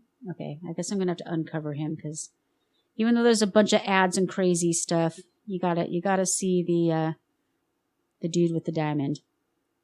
So that is a big old honking diamond. He even looks surprised. He's like, "What? What?" He looks like that guy what's saying "Kiss from Yeah. a Rose." What do Oh yeah, he does kind of look like He does Seal. kind of look like Seal. Okay, the Botswana government says the huge 2,492 carat diamond is the second biggest ever discovered in a mine. It's the biggest diamond found since 1905. So, of course, that got me curious. What are the biggest diamonds if it's the second? So that's 2,492 carats. So I found this article about the biggest diamonds, and I was just curious. Mm-hmm. There's always crazy stuff on the side. I don't know about that. There's crazy stuff. Growl. There's always garbage on the side. Okay. So our biggest diamonds, that's 10. Sierra Leone, 9. 8, 7. Because I thought the Hope Diamond was the biggest diamond. Apparently, it's not even on the list. It's big, but it's 6, 5, 4, 3, 2. Number 1 is the Cullen Diamond at 3,106 carats. that So is big. this bad boy is 2,492. That is a honking diamond. That is a big honking diamond. Largest gem quality rough diamond ever found. So, But if you shape it, you'd have to chunk it on down, so then it wouldn't be as big as it is. But right. so I guess they just leave it the way it looks like. They all just get left the way they are. Yeah, the one that had the hole in it was the most interesting to me. The one that had the that what one in it? there. That one This appears to have a hole in it. Am I seeing it No, I think wrong? that's just the way the light hits it. Oh, okay. Rough that will soon be christened the Leslie de Rona, which translates to Our Light. Made news. Wow, it was $53 million. Jar. 47,770. Nice thing to find in your backyard, wouldn't it? Yeah, You huh? don't have to work anymore. Too bad they don't have one of those. I want a metal detector for Christmas. Too bad they don't have one of those for diamonds. Beep, beep, beep, bing! Yay! All right, so that was the biggest diamond, second biggest diamond ever to be found. Oh, that's pretty impressive. They haven't named it yet. I say they name it the Melanie Hope Diamond. Oh, there you go. But that's there just already me. is a Hope Diamond. So. But it's the Melanie Hope Diamond. It makes it even better. It's pink rather than blue. It has nothing. Oh, is it pink? No, I'm kidding. I have no Because idea. I'd be down with that. Yeah, the Hope Diamond is blue. That's why I have blue diamonds in my wedding set. Because Yeah. I'm getting a mix of Cuddles and Chomps over here. Yeah, I took the liberty of taking a photo of you recording with Frankie being Frankie, getting in the way. He crawled up into my lap. And So speaking of beautiful pets and amazing pets, Nationwide Insurance announced the finalists for this year's Hambone Award, which celebrates the most unusual pet insurance claims of the year. some of these are hilarious. And And some of them are really sad. yeah. So the year's finalists include Archie, a New Jersey dog who injured his paws who broke through a vintage plate glass door while trying to alert his family of the mail carrier's arrival. Yeah, that sounds like something some That's dogs I've a known in my trope life. as old as time. And Bear, a Pennsylvania corgi who bit into a bottle of nail adhesive and effectively glued his mouth Oh, shut. Baby! Oh, no! What did they do? Oh, A New Jersey parrot named Clover also made the list after a growth spurt caused toenails on her feet to hook together. I'm not buying that one. That I'm sounds not like entirely. yeah. All right, and a Florida dog named Irma suffered from gastrointestinal issues. Fine, I'll say it the other way. That turned out to have been the result of eating metal wire pieces believed to be from a barbecue brush. So Oh no! don't eat barbecue brushes. A Virginia dog named That had to Gordon swallowed 2 hurt. large rocks from her owner's garden. Okay, I had a dog that swallowed rocks all the time. So Yeah. And then there was a dog named Lambo who ate more than 250 jigsaw puzzle Jeez. pieces. Should have renamed it Whitman. yeah, Or Milton 250 Bradley or jigsaw something. puzzle pieces. Or whoever makes It's like I want to puzzles play these too. days, I want to play too. I've got the border. And the worst part about that is once you got the puzzle pieces out, you can't put the puzzle back together. Wow. Oh, wow. Wow. Just Okay. wow. Well, hopefully all those critters are okay. This is a wonderful and fascinating story. Yeah, this is cool. And the postcard arrives at Wales' address 121 years late. So this is only part of the story. The Swansea Building Society said on social media that the postcard arrived at its Craddock Street, Swansea address with the rest of the mail on Friday. The postcard was addressed to Lydia Davis, who employees theorize may have lived at the address back when it was a house rather than a bank. The address is correct. We are still 11 and 12 Craddock Street, but it's 121 years later than expected. It's wild, actually. Oh, Swansea. There we go. A little bit spooky. The stamp itself is King Edward, so he was king from 1901 till 1910, and you could tell straight away from the handwriting and the way it speaks, "Dearest, I could not." It was very much of the time. Darby said much of the I just brushed my teeth. I can't do a thing with them. Much of the postcard is unreadable now, but the postmark appears to bear the date August 3rd, 1903. Wow. A spokesman for the Royal Mail said the story behind the postcard's late arrival is unclear. It's unlikely that this postcard was put back into our system rather than being lost in the post for over a century. When an item is in our system, we are under obligation to deliver it to the correct address, she said. Okay, so I went to the social media of which they speak, and I'm going to take that off of there so you can see the whole thing. So it says, we just received a postcard at our Swansea HQ at the correct address, but it seems to have been delivered 121 years late. We need your help. Can anyone in the Swansea community or beyond shed light on this mystery? Do you know anything about Miss Lydia Davies, who lived on Craddock Street in 1903, according to the postmark? Share and comment. And what's even amazing is who would follow the Swansea Building Society? Yeah, so they put a picture of it, and yeah, you can barely read it. So then people were trying to interpret it. Dear Lydia, I could not. It was impossible to get the pair of these. I'm so sorry, but I hope you are enjoying yourself at home. I've now got about 10 / as pocket money, not counting the train fare, so I'm doing all right. Remember me to Miss Gilbert and John, with love to all from Ewart. I could not. I wonder what he was talking about. He wrote it sideways and upside down and Yeah. all kinds of things.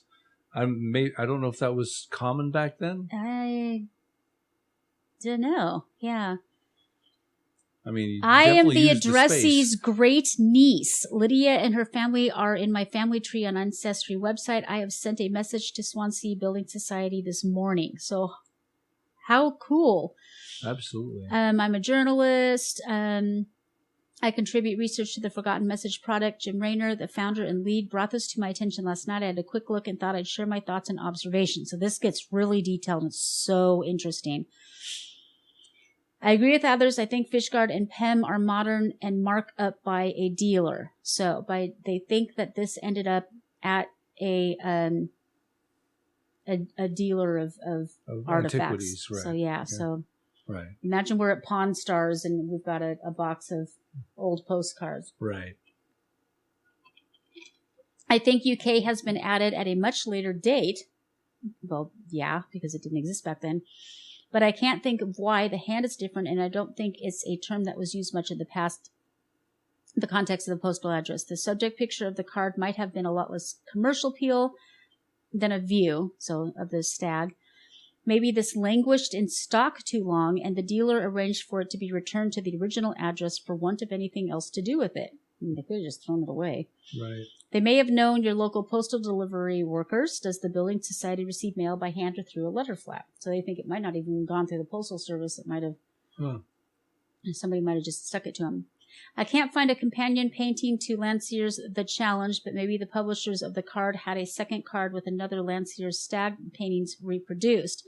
Ewart was perhaps on a promise to send both to Lydia while on holiday. It was August, but could only find one of them. Oh, so he was talking about the postcard itself. Mm-hmm. Oh. I found Lydia very easily in the 1901 census, a brief account of her engagement in 1906 and her new life in the 1911 census in South End as mother and wife to a restaurateur. How wonderful a modern-day relative has come forward. This is just amazing. It is fascinating. It doesn't seem to come up much in the Swansea or Pembrokeshire area. I think they don't say the Shire, so the Pembroke area. At the time as a first forname, nationwide, there were some instances of William Ewart in the 1880s and 1890s. I mean, this goes on and on and on. So we'll have all these links on our website, but it is really interesting. This person really did their research. I mean, holy smoly. Further comments on the abbreviation from UK, what I can find is it didn't come into common use as an abbreviation until the mid-1960s. Okay, so it was definitely added afterwards. Mm-hmm.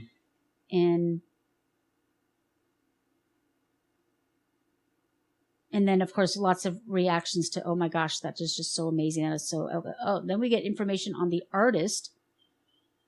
Yeah, so really good stuff in here. So I highly recommend we'll have the live link up on our website so that you can check that out. Mm-hmm. All right, this next one is from Pittsburgh. It says estimated that about 100 cars are sitting at the bottom of the rivers around Pittsburgh. In the past couple of days, tons of debris, much of it from cars, has been removed. I understand it. One of them was a Volkswagen Bug, and then just tons and tons of. How many Kennedys lived in that area? Mangled monstrosities sink at the bottom of the Monongahela River near the Mon Wharf were removed on Tuesday. It was a fraction of the debris, living lands, and waters that pulled out of Pittsburgh's three rivers. But why cars? Were there people in them? It doesn't mention. I have so many questions. It doesn't mention Mary Jo Kopechne at all. Hello.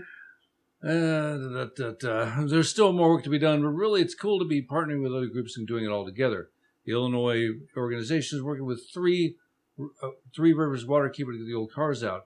Many of the ones crews found in the Allegheny River on Monday dated back 50 to 60 years.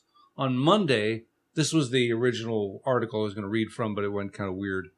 Crews removed 50,000 pounds of car parts. That is a lot of O'Reilly. That's no, O'Reilly. You went there. Sonar lets crews know something is in the water. Divers go in and find it. Excavator drags it out. I think it makes a difference not only to get the trash out of the river, for people to see that's happening too. Three Rivers Waterkeeper Captain Evan Clark said. There's a whole thing of people that have giant high-powered magnets on heavy fishing line. Right. And they literally go magnet fishing and pull things out of rivers and lakes and whatnot where you can't see the bottom. Right. And there's like a whole community that does that. Yeah. And the things they find, sometimes it's really cool. One guy found a strong box that had money in it. One guy found a gun that turned out it was part of a criminal investigation. Huh, wow. Yeah, really fascinating stuff. But mostly they find car parts. Right. I think and tools. I don't know how. Like our yard. Yeah. Our yard is a tool shed covered with dirt. Crazy. And a Christmas tree. And a Christmas tree. I don't know who lived here before us. This article does not say what the source is. Maybe it was an old car dealership or something that sank. I have no idea. See, I can understand if it was a bunch of boat pieces and, The vehicles end up in the water from floods, washing them out, or people dumping them after stealing them. Okay, well, there you go. Okay, now so it does say. Ding, ding, ding, ding. Wrong network, but okay. Oh, okay. The more you know, the star thing. The article's from CBS. It was a joke, son. Sorry, I didn't even know where that came from. That was just the thing. So far, the river has been a place where they don't come back from, but that's changing today. Captain Clark said. While the crews are in the region, there are plans to go along the rivers and address some abandoned and derelict boats that have become unwelcome neighbors. See, I thought there should be boats in there. It's huge to see some of these boats go away.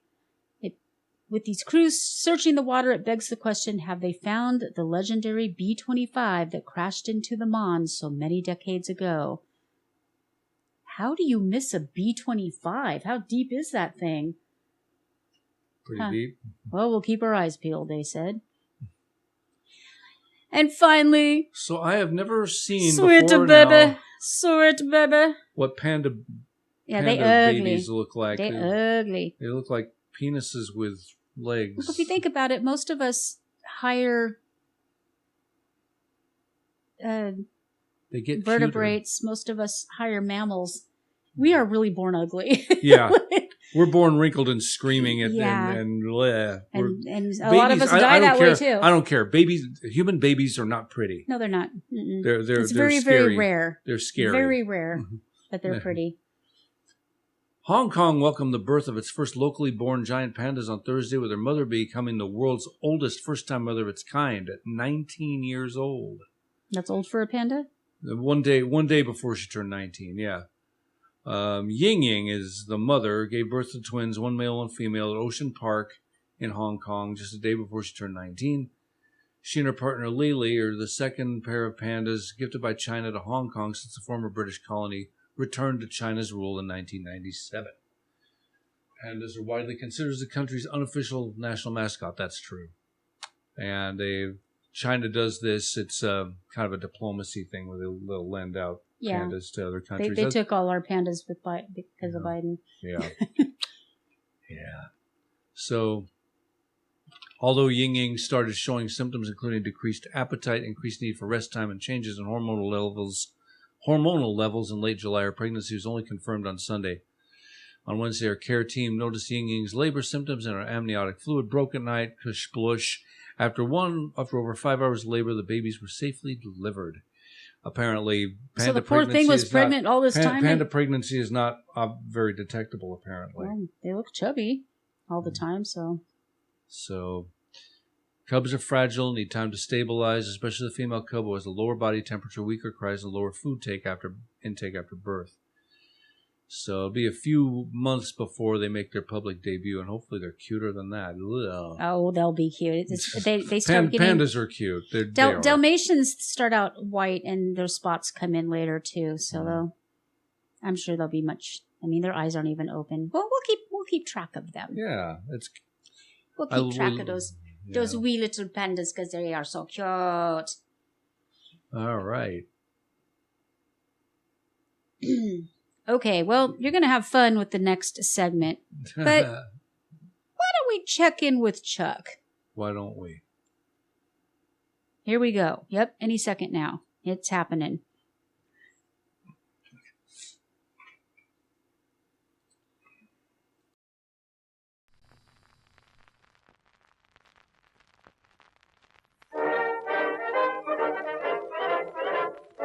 And now CCW News presents Holy Crap!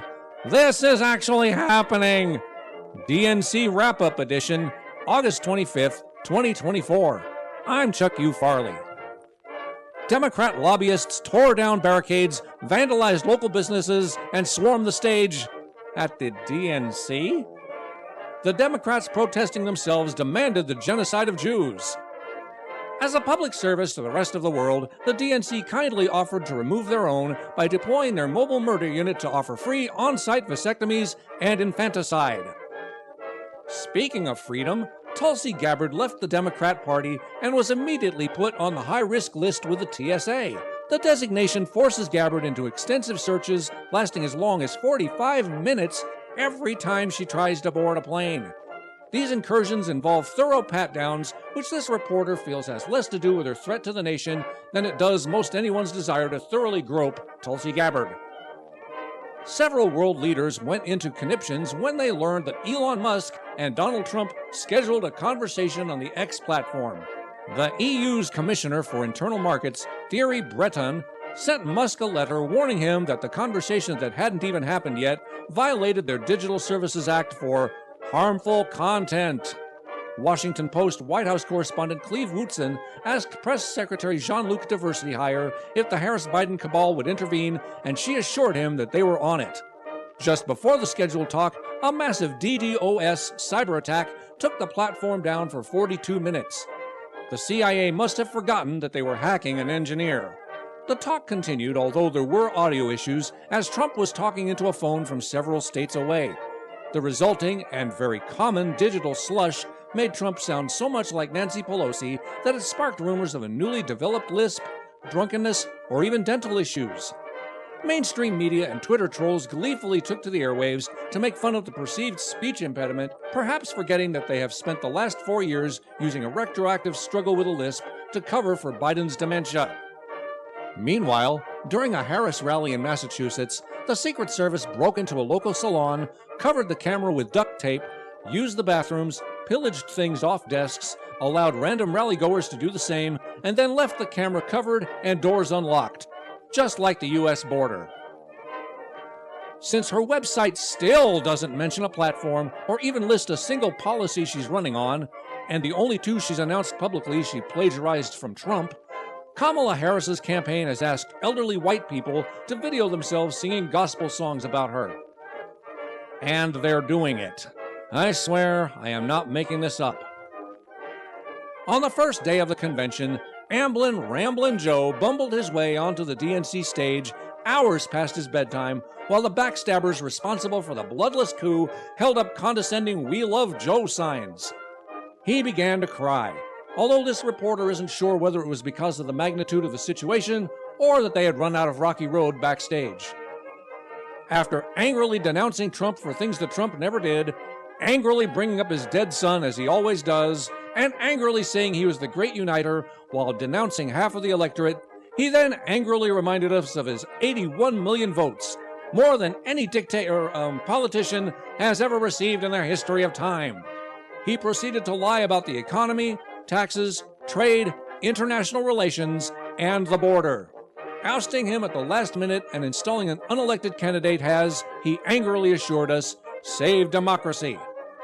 Later that week, he skipped Obama's primetime speech, but angrily denied ever being angry. For CCW News, this has been Holy Crap, this is actually happening. I'm Chuck U. Farley. Good night, and may God help us.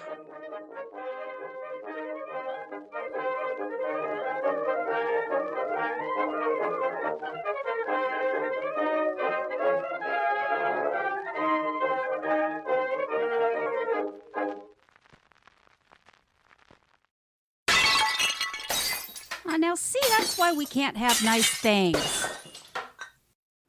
This next article might need a content warning. It's pretty gross. If blood gives you the heebie-jeebies, best to turn away now. If you're just listening, you're probably in better shape. This guy did not have his head on right. A man bleeding after a hair transplant, was arrested when he refused to leave a plane. Eugenio Ernesto Hernandez Garnier and a female companion were hauled off the aircraft at Miami Airport on Tuesday, according to local media. These are their mug shots. He looks pissed. Yeah. I think she might have been more of an instigator than he was. But anyway, staff were concerned about the state of his head in more ways than one, and potential body fluid contamination, but the 27-year-old reportedly said he didn't have any fresh bandages to clean up the wound, so he'd just gross everybody out, I guess. The pair refused to leave, with an arrest report saying that the woman, whose latest Blanca Loyola, told crew, if they could not fly, no one else can either. What? You know, if I can't have you as my wife, nobody can. So everybody gets off the plane and stays off in her mind? I don't know. If I can't have you, I don't want nobody, baby. Police were called on board and warned the pair they would be arrested. The woman started live streaming the incident on TikTok because that's what idiots do. And they were eventually handcuffed and taken off the American Airlines flight to Las Vegas. Well, you'll be thrilled to know that I actually have the video. Yay. I do have the video. Let's see here. And wrapped in bandages. I have a lot of pain. Yeah. I have pain here. I'm pain here in the head. And he still hasn't washed it off or put another Band-Aid on it. I come this time from Miami for bandages are not that expensive. He flew from Las Vegas to Miami. The other passengers also had to disembark due to the commotion. Naturally, the pair are said to be facing charges of trespass and resisting arrest. A common hair transplant involves taking follicles from the back of the scalp and reinserting them one by one on the hairline after creating tiny holes in the scalpel or needle. Stating that he was clear to fly and go back to work. Well, he's showing the paperwork saying that he was clear to go back to work. But, dude, why not clean up your head? He says he showed it to the flight attendants and was told this. Wow, he got transplants all over his head, front and back. That's a lot of transplants. She told me. That's some vanity I don't right care, there. I don't care. Then I guess things he'd also. escalated. I read in another report he'd also got Well, it's some, it's really funny later on when she's doing the TikTok thing. She keeps yelling, my breasts, I can't lift my arms. It's weird. But yeah, apparently he got some other surgery as well to make him look better. Some other. And he's not a bad looking guy now. I wonder how much of that is surgery. That's just injustice. I'm paying my fly. I don't have Who has money for this kind of thing? Well, not me, but I don't really. Everything is fine. I just shaved my head. I made it easy. Loyola, who also got work done, went live on TikTok while thousands watched. Call 911 that we are being discriminated against and abused. Just insane. Police officers were called and tried to get the couple to get off the plane. If you don't get off, they're going to hold you and they're going to take you out and hurt me. But things only got worse. They're going to take you out and hurt me? Look, he's recently operated on. He's just been operated on, and they're hitting him. Oh, my breast. I can't raise my arms. His wife then starts screaming. Police say the couple was arrested for refusing to comply after multiple warnings. This could have all been avoided if they would just would have followed the commands or the request of the officers to vacate the aircraft. So, you know. Only in America, I'm telling you. Only in America. Something like that happened to me, I would just be apologetic and do the thing. Indeed. And I would be miffed about it, and then I would come back and yell at him later, but I wouldn't. I think people nowadays escalate these things just so that they can sue. I think that is literally... Or to get themselves on TikTok and get hits. Well, exactly. I think that is literally... Their aim is to get content and be able to sue. I really do. I just don't understand these people. Yeah. You don't really need to understand them. This is an odd situation here now. Okay. Yeah. I had to read this headline like 3 times and I'm still, what? Woman who faced eviction over 3 emotional support parrots actually wins $165,000. Okie dokie. A woman who faced eviction from her Manhattan apartment over her 3 emotional... How do you get 3 emotional support parrots? I understand 1 emotional support parrot. I can't but how do you get 3? Like, does each one support a different emotion? This is my happy parrot, and this is my sad parrot, and this is my... And this is my just wanting to chill This parrot. is my joyful parrot. Joyful, all ye parrots rise. Anyways, she'll be paid $165,000 in damages plus $585,000 for her apartment under a consent decree announced by federal... Wait, so they're buying her apartment? God, I hate New York. The consent decree announced Monday resolves a dispute between Merrill Lesser and the board of the Rutherford, a 175-unit cooperative apartment building where Lesser lived with her parents, Layla, Ginger, and Curtis. Lesser purchased an apartment. How do you purchase an apartment? Isn't that called a condo? In New York, you purchase apartments. Really? Yeah. So what's the difference between an apartment and a condo? I thought the difference was apartments you rent and condos you buy. You own apartments in New York. But that's what a condo is. That's like the definition of condo. I don't do these things. I don't know. I've never lived in New York. I've barely been in New York. Yeah, I always thought apartment is a rental and condominium is basically you buy the apartment. Condominiums are like apartments with HOAs attached. Well, don't apartments pretty much have that? I don't know. Anyway, she bought it clear back in 1999 and moved in with her burbs.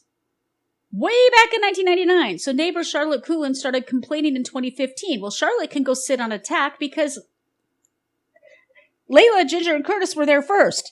I hate people that do this. I hate people who do this. They move in knowing blessed well. I went the other direction. That, I mean, this happened when I was a veterinary assistant in Kent. Mm-hmm. That veterinary clinic had been there for decades, and they built an apartment complex next to it. And people from the apartment complex complained about the barking dogs at the vet clinic. Did you not see? You know, and so they had to constantly be worried about barking dogs at the apartment at the veterinary clinic that was there first, like decades. And it's like, do you not? It's like people complaining when they move next to an airport and they complain about the sound of the airplanes, which literally happened in Des Moines. Yeah. Yeah. Which, by the way, is where SeaTac Airport is because it's nowhere near Seattle or Tacoma. Okay. Neighborhood Charlotte Coolin started complaining in 2015. Thanks, Karen. Oh, God, I wake up still with nightmares of them screaming in my head. Were they screaming in your... that's not... They weren't screaming in your head. They were screaming outside of your head in another apartment. The New York... Well, then that means the apartments weren't very well insulated. The New York City Department of Environmental Protection sent inspectors 15 times, but did not find any evidence of excessive noise. If they were, like, full-size parrots, once in a blue moon, they might go, ah! Yeah. But not very often. No, it's not something And you wouldn't hear that through apartment. You just wouldn't. Unless they were outside on the porch or something. Right. No birds, no screeching, no noise, an inspector wrote on February 7th, 2016. Lester submitted letters from her psychiatrist explaining that she needed the birds for her mental well-being. But the Rutherford board began eviction proceedings on May 2016. So you can't own the apartment and be evicted from it. That's not how that works. You own it. I don't understand how this works. How can you be evicted from I don't know. A place New York that you City. own? It's an odd place. I hate New York. Lester moved out and sublet her apartment. See, you can't sublet something that you own. Well, She I mean, filed maybe a federal... they don't own them. I don't know how it works. I'll have to look this up. I don't know. I think they're getting their terms cross-pollinated. She filed a fair housing complaint with the Department of Housing and Urban Development in 2018, and HUD found probable cause to believe that Rutherford had violated Lester's fair housing rights. They did, clearly. Okay, I was on the side of the folks saying the three ESA parrots?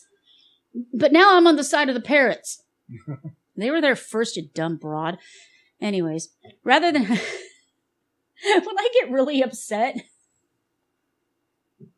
I sound like... crud, his name was just in my head just 5 seconds ago. Jack and Jill went up the hill. Jack came down with 250. Yeah. Andrew Dice Clay. Each with $1.25. Yeah, I start sounding like Andrew Dice Clay when I get really mad. Jack and Jill went up the hill, each with $1.25. Jack came down with 250. Yay! The funny thing now is, I'm on the side of the parrot broad. You know, the funny thing is, my dad used to recite that poem to me long before there was an Andrew Dice Clay, so it's been around a while. Oh, I thought Andrew Dice Clay wrote that. No. I'm so disillusioned. No, but my dad's version was only mildly cleaner. It was Jack and Jill went up the hill. They each had $1.25. Jill came down with 2.5. Do you think they went up for water? Jill got the money? Oh, yeah. Go, Jill! Oh, yeah, I got it backwards, didn't I? Yeah, you did. You know, whatever. Wow, Jill got the money? Who would have? God, what a saint I live with. I'm telling you. I just now understand that joke. I thought Jack beat her up and This took is it. the end of the innocence. Jack beat her up and took it. All this time I had it backwards. I'm so embarrassed right now. I've gotten some real insights into my wife this evening, I'm telling you. Wow. Just, wow. As in, wow. Kind of, wow. I would say that I think the better of people, but I don't know which is worse. Okay, go Jill. Just like a Biden. Ooh. Okay, rather than settle the case, Rutherford chose to proceed to federal court, triggering the statutory requirement that the Department of Justice file suit. I hate New York. Williams said the consent decree approved by the federal judge on August 16 represents the largest recovery the federal government has ever obtained for a person with disabilities whose housing provider denied them their right to have an assistance animal. But she had 3, and they were parrots. This outcome should prompt all housing providers to consider carefully whether their policies and procedures comply with federal law. Oh, I bet you they are mad. I'll bet they're a little ticked. Peter Livingston, an attorney for the Rutherford Co-op Board, said his client was pleased to resolve the issue. In addition to paying Lester $165,000 and purchasing her shares in the co-op. Okay, so it's a co-op. So it's an apartment, and she co-ops into it, okay, for $565,000. The Rutherford must adopt a reasonable accommodation policy for assistance animals and allow the federal government to monitor compliance. Well, how about the barking rat that's upset that she hears birds go squawk? I mean, there are some lesser parrots, smaller parrots that are really noisy and really obnoxious. So I'm picturing like a blue and gold macaw. They make noises now and then, but the little green ones, they do make lots of loud noises. So without seeing the birds, I don't know. I'm still on the side of the birds though, because they were there first. Yeah. They always say Lester did not respond to a text sent to a phone number listed for her. So what they do is they'll send an email, or they'll send, like with Steven Crowder, they sent an email to, it was an email that was listed on their website for like their merch or something. So they'll say, oh, they refused comment. They didn't reply. But they didn't even try. Anyway. Your turn. The mayor of a small Georgia town called Thompson has been indicted on charges that he illegally left a bottle of gin in a ditch for a state prison work crew. Now, that's a guy who likes his prisoners. Yeah, he's a hero. Thompson Mayor Benji Kerry Cranford was indicted on Wednesday and arrested by Georgia Bureau of Investigation agents. The GBI, a Quinn Martin production. He faces felony charges of furnishing prohibited items to inmates and attempt to commit a felony. What's the felony? They're inmates. They're prison inmates. They're not supposed to be provided alcohol. But he didn't go to the prison. Look, I'm just reading it. Maybe he was trying to feed the drunken deer. How do they know it was for the work crew? We'll find out. And how would he know where the work crew is going to be? Do they post that somewhere? Yeah. I would imagine that he must have knowledge of what they're going to be sending. I wonder what he was getting in return. Yeah. Don't know. The indictment issued Wednesday in McDuffie County Superior Court says the 52-year-old Cranford drove to a store on June 3rd, bought a bottle of Seagram's extra dry gin. At least he you went got for the good stuff, huh?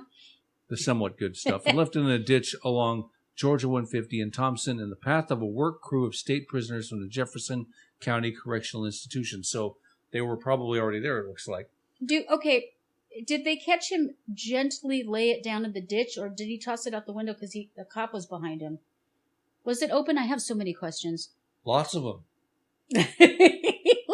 I don't know. I just feel that reporters aren't doing their job. If I have this many questions after reading the article, they didn't do their job. But we haven't even finished the article. Okay, all right. There's only 2 paragraphs left. 3. Thompson police on June 6th asked the GBI to investigate the claim Cranford gave alcohol to inmates, GBI said. Agents arrested Cranford at Thompson City Hall after a city council meeting and led him away in handcuffs. WRDW TV reported.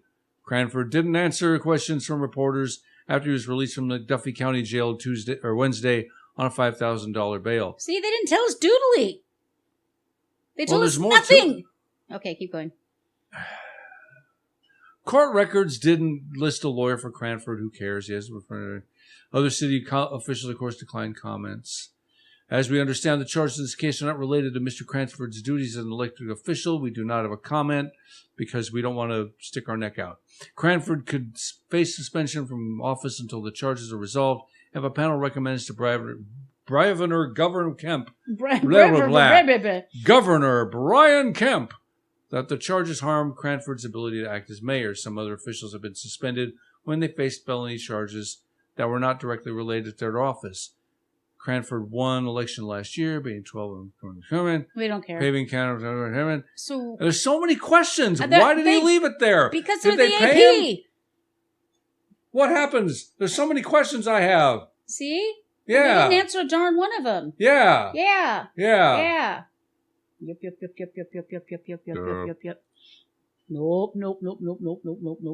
Nope. Don't you be going no Wonderful Life. Wonderful Life? I was going Sesame Street. Oh. Anyway. Oh, yeah. Nope. That's probably where they got that.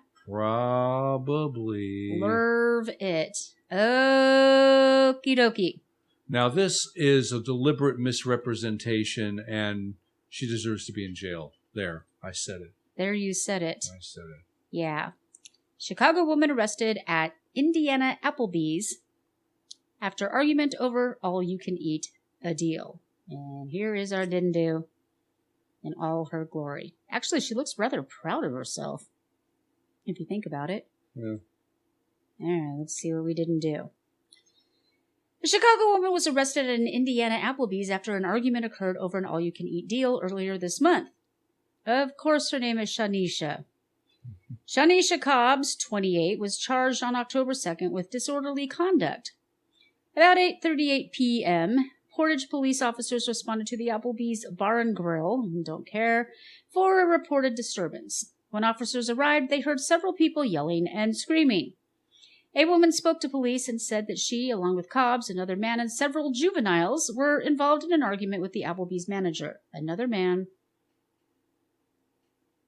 Several juveniles. The group was under the impression that if they ordered the $15.99 all-you-can-eat deal for one person, the order was good for the whole table. Because, of course, we all knew that was baloney. Everybody knows that. That makes complete and total sense. When the group was told that each person would have to pay the $15.99 for the meal special, an argument started. How did she not even understand? Okay, the whole table No, it was is deliberate. ordering. It was deliberate. She knows I'm sorry, it was deliberate. She knows everybody knows that. And you know what? It probably says right on the menu, per person. Keep reading. The group said the manager was unprofessional and that nowhere in the menu did it say that the $15.99 price was per person. Check X for doubt. Cobbs then handed the menu to Portage police, who showed both Cobbs and another woman in the group that it said per person on the menu. And that should have been the end of the story. But the police shouldn't have even been called. The manager should have come out and said, here it is right here per person. Now hand over the dough. At that time, a couple was leaving the restaurant and Cobbs pointed at them, stating that words had been previously exchanged between the couple and the group. Now we're involving some random couple? Yeah, we're involving some randos who probably said, hey, stupid, it is per person. Any rational human being in 2024 would tell you it's not $15.99 for the little table. The restaurant would go broke in a week. Well, in a day. And I think, they're either dumb or criminal. So good, I think whatever. the answer is yes. Yeah. As the couple walked out the door, words were, we'd be this couple. You know darn well, I'd be the one saying, it's right here. It says per person. Okay, chill. Everything's good. And then, of course, she'd scream and yell and pull a gun on me. And then the cops would be called. And then we'd be the ones trying to escape out the back door. We're like, no, they said something I don't like. As the couple walked out the door, words were exchanged again. I hate the passive voice. Words were exchanged. Yeah. And Cobbs allegedly became very loud and disorderly. Again. Police warned Cobbs that she was being disorderly, and one of the women in her group tried to calm her down. Oh, please tell me they did not use the words calm or down, because that does not work with the woman who's upset. When that didn't work... When that obviously didn't work. The police told Cobbs again that she was being disrupted and that she would be arrested if she didn't stop. She was then put into a squad car and taken to the Porter County Jail.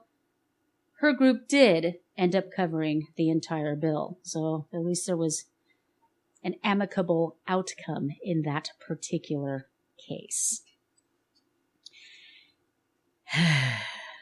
I'm never coming here again. Good, bye. All right. Hey, what say we pay a bill or two? Yeah, let's pay a bill or two.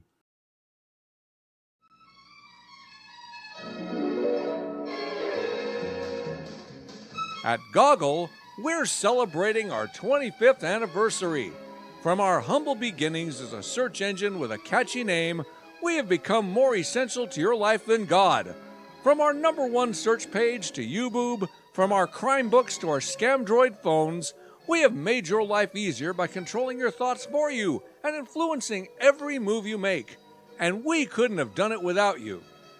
Without your constant use of our products, we wouldn't have been able to censor your speech, monitor your web usage, influence your spending, peddle political influence all over the world, and bend your nation to the will of our overlords in the Chinese Communist Party.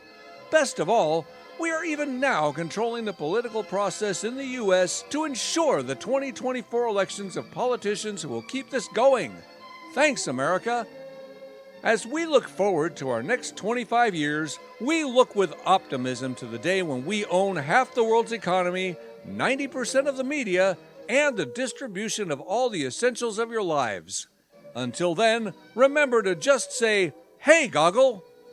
Goggle, bringing 1984 into eternity since 1998.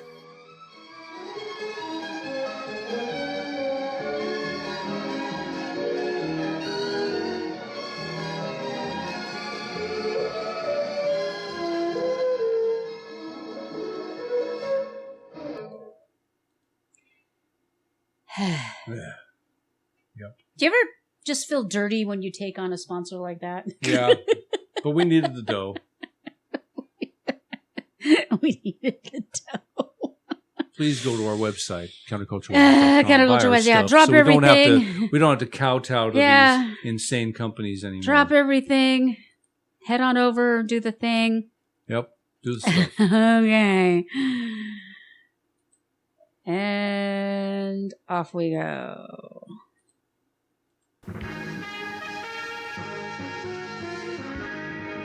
This is not Bubble Waters. It is no longer 2020. But this is your new abnormal.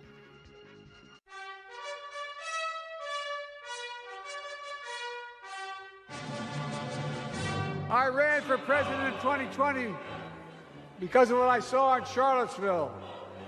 Neo-Nazis, white supremacists, the Ku Klux Klan, so emboldened by a president then in the White House that they saw as an ally. When the president was asked what he thought had happened, Donald Trump said, and I quote, "There are very fine people on both sides. My God." That's what he said. That is what he said and what he meant.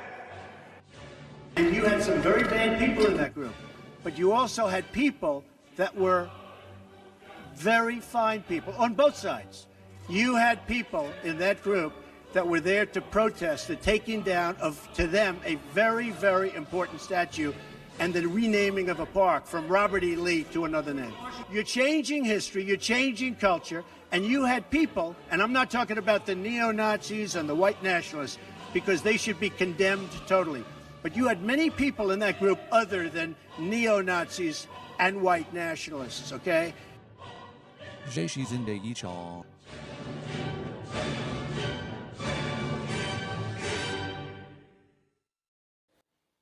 Do not come. Do not come. I'm going to come.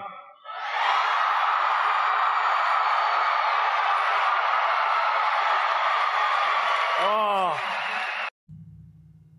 And that was just one lie. We flogged that to death. I don't want to go with it. Oh, I'm so sick of that hoax. I am so sick of it. And the thing is even when you show them that video and they realize they're wrong and they've been duped, they'll just loop back. Nuh-uh. Yeah. I saw it with my own eyes. Yeah. Sure.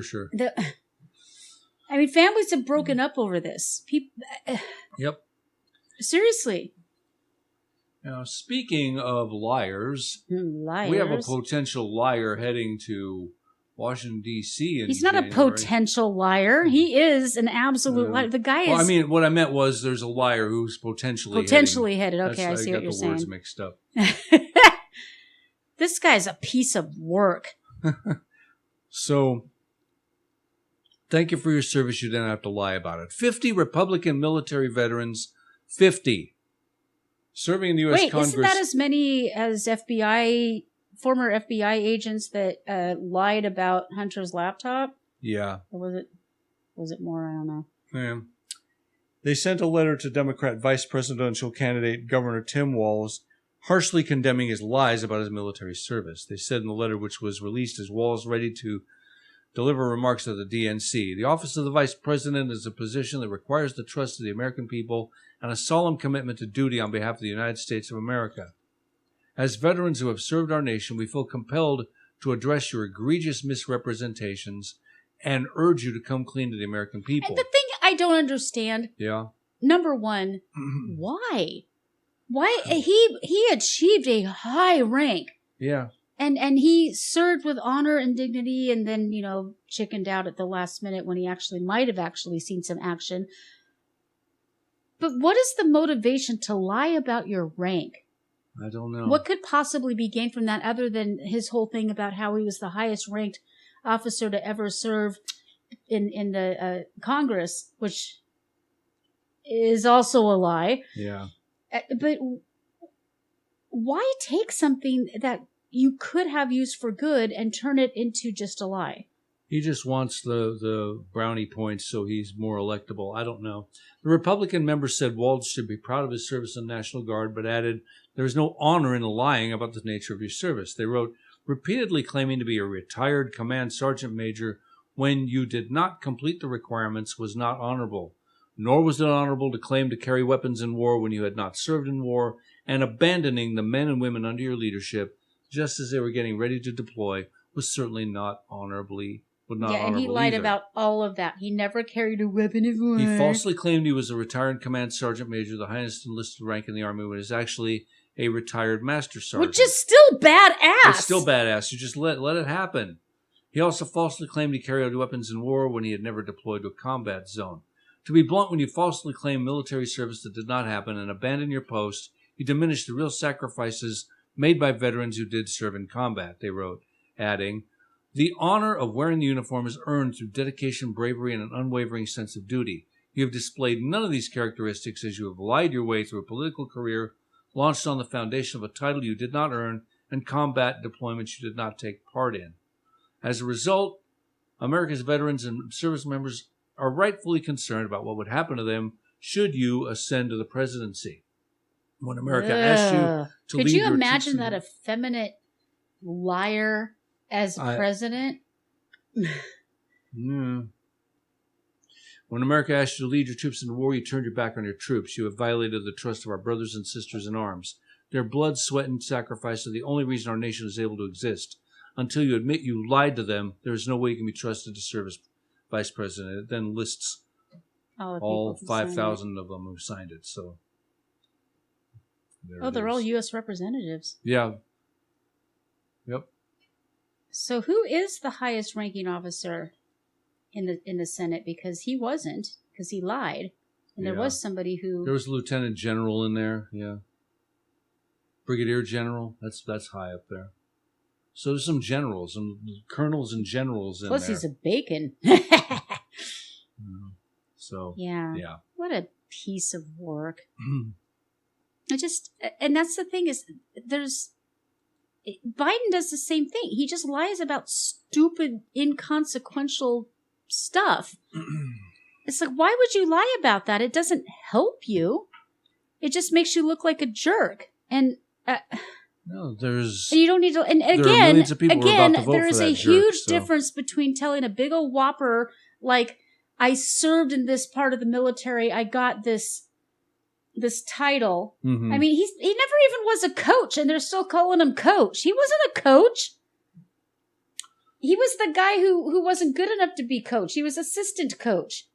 And he wasn't even a coach to the team or the part of the team that went to the, whatever it was, the thing that he takes.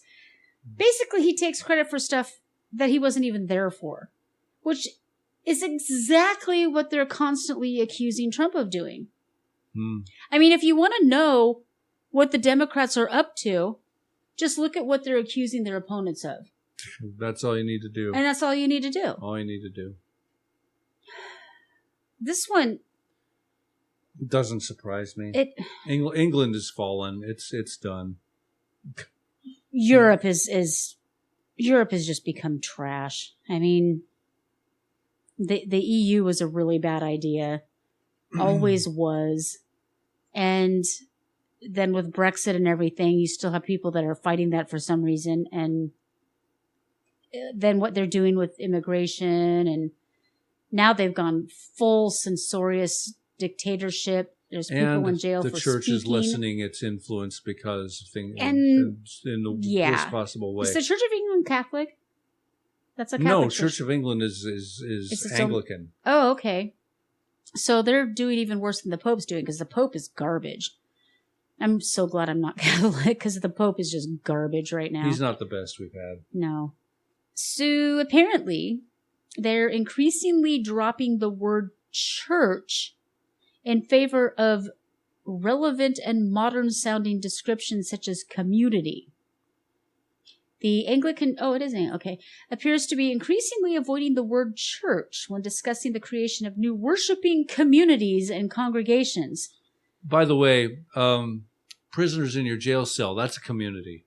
Who cares? Why do they always replace nice, easy words like church with, long pain in the butt words like that are not accurate? I don't know. Yeah, worshiping communities. Birthing persons. I mean, come on. The Center for Church Planting Theology and Research looked at the language used by 11 dioceses. You're not going to help me, are you? Dioceses. Stop looking at me that way. Got to get a camera just so you can see the smarmy looks he gives me. Dioceses. I just said it. Burgle glory. Dioceses. Those things. I don't think that sounds dioceses. That sounds just like roll. Diseases. To describe new churches. The creation of a new church group is traditionally referred to as a church plant, but the report.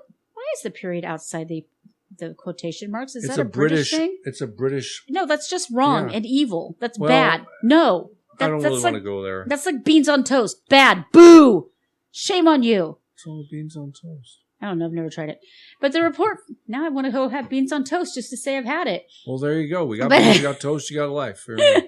But the report found that while 900 new churches had been started by the dioceses, I'll say it for you. In the past decade, I'm not saying it, I don't like that word, none had used the phrase church plant as the primary way to describe the project. Well, okay. When I hear church plant, I'm thinking, a ficus. I was bracing myself for that. A holy ficus, I'm just saying. The report's author, Reverend, how come he doesn't get periods after Reverend Doctor? We don't get periods now? Reverend Dr. Will Felger, vicar of St. Nicholas in Durham, found that 6 of the 11 dioceses used the language of worship in their main descriptor of new church projects. 2 used congregation and 7 used community. Community plant sounds like something the CIA would do. Mm-hmm. Congregation plant sounds like you're just stealing people from another church. And worship plants we're back to the ficus again. Dr. Giles Fraser, victor of St. Anne's Kew, told the Telegraph that his apparent reluctance to use the word church reflects a, quote, misplaced desire to be relevant and modern sounding. Yes, sir. I agree. And, that is a really pretty church, though. Look at that church. Yep. In an article in Unheard, Dr. Fraser said that it was as if the church has given up on church. Not since Prince became Squiggle. I see what he did there. Has there been such a daft revision? I like this guy. He warned the embracing of these new forms of worship have been ruinously expensive for the church. I like how they underlined the church. I'm sure that goes to a link, but it just kind of looks like it, should be underlined. Cautioning that the push for modernization should not come at the expense of traditional parish churches. Amen. The report found that 10 of the 11 dioceses studied, used the language of culture change to describe the place of new things within the diagrams. Okay, now you've given up on it. Dioceses. Dr. Fowler suggested that the Church of England might be moving away. Max gets it from me, right? Yeah. From using the word church as part of a cultural rejuvenation. He said that the word church was not comprehensive enough to describe what it is. No, honey, church is comprehensive enough because it's a concept and you get a nice, sweet little word with all that that stuff behind it and you deal with it. You don't have to describe every bloody thing in detail with a bunch of foo-foo fluffy words when you have a nice, lovely word that has all those connotations behind it. Adding that the phrase new things might be more appropriate. Things. Yep. New things could literally apply to any things. Yes. A spokesman for the Church of England told The Telegraph that one reason why the word church appears less often in description of new worshiping communities is that these forms of worship can exist outside of traditional bricks and mortar churches. Wherever two or more are gathered in my name, you can still call it a bloody church. Besides, how would they be church plants if they don't have brick and mortar? Nobody uses brick and mortar anyway. Have you seen anybody build a building with brick and mortar? Not even a thing. Sorry. Examples of these new communities have cropped up across the country. At St. Barnabas in Ealing, a free mass is on off. What is a free mass? Is on offer to welcome families with young children. In other words, you don't get to say shush at these because you brought your children. It's for families with children who don't want to Nobody does that. That's what cry rooms are for. Yeah. While the silent disco worship at All Hallows Bow in East London, a new congregation founded within an existing church, attracts young adults. It's silent still disco. A church. How do you do? Do you just sit there and point up and down throughout the whole service? You just dance. And there's a disco ball spinning and you just dance. But it's silent, so there's no silent. music. Yeah. I guess I have no idea. Stupid. I've got to look this up. You read while I look this up. Okay, the Diocese of Worcester, meanwhile, has embraced... the only reason I made you read is because you had to say that. I don't mind saying diocese or dioceses. It was just getting silly. Well, you also got Worcestershire. Worcester. Meanwhile, Worcester, I don't know. I don't live there. Has embraced outdoor worshiping with members of the churches in the Team Valley South, replacing church services with countryside walks. Okay, here we go. Stopping for Bible reading and prayer along the way. Silent disco worship is a modern twist on traditional church gatherings where attendees wear wireless headphones to listen to music or sermons in a silent environment. That sounds Isn't creepy. that just called home? That's creepy. That's just called home, where you listen to headphones. The innovative approach allows individuals to fully engage with their faith in a unique and immersive way. Wireless headphones with multiple channels enabling so you're attendees... not interacting with each other? That's so churchy. Yeah, that's so churchy. Enabling attendees to switch between different music or sermons. Silent environment allowing for a more contemplative and focused experience. It's not silent, though, because you're wearing headphones and listening to noise. Do they not understand what silence means? No external noise or distractions, enabling individuals to fully immerse themselves in the worship experience, which you could do at home. Flexibility to accommodate different age groups, languages, or musical preferences. Fair enough. So basically, you're going to make me get dressed and drive to go to a place where I can listen to my headphones that I could have just sat on my couch and listened to at home. And had all the coffee and food you wanted. And had all the coffee and food and potty breaks, and because you're not making eye contact, you're not interacting with other human beings. That sounds perfect for this modern age. Well, there's literally no reason for it. I know. What's the point? No idea. These, Okay, so these are like splinter churches that meet in existing churches. So they're still churches. I don't know anymore. The Diocese of Worcester has embraced outdoor worshiping with members of the churches in the Team Valley South, replacing church services with countryside walks, stopping for Bible reading and prayer along the way. That sounds cool. nice. That would be all right. These communities often meet in existing church buildings. Remember when we used to go for hikes in Las Vegas every Sunday and we called it church? We called it church, even though we were the only believers in the whole bunch. But we still called it church because... Yeah, we were out in nature. Yeah. It was beautiful. It was fantastic. We found God multiple times. It was beautiful. Yep. You almost teased me into finding God early. We weren't the only believers. We were the only Christians. Yeah. It's true. These communities often meet in existing church buildings, attracting additional worshipers alongside traditional congregations, but they are as much church as any form of worship, a Church of England spokesman said Right, so why not defensively. use the term church? He added that the church is defined in theological terms as a community of people who together live in relationship with God through Jesus Christ.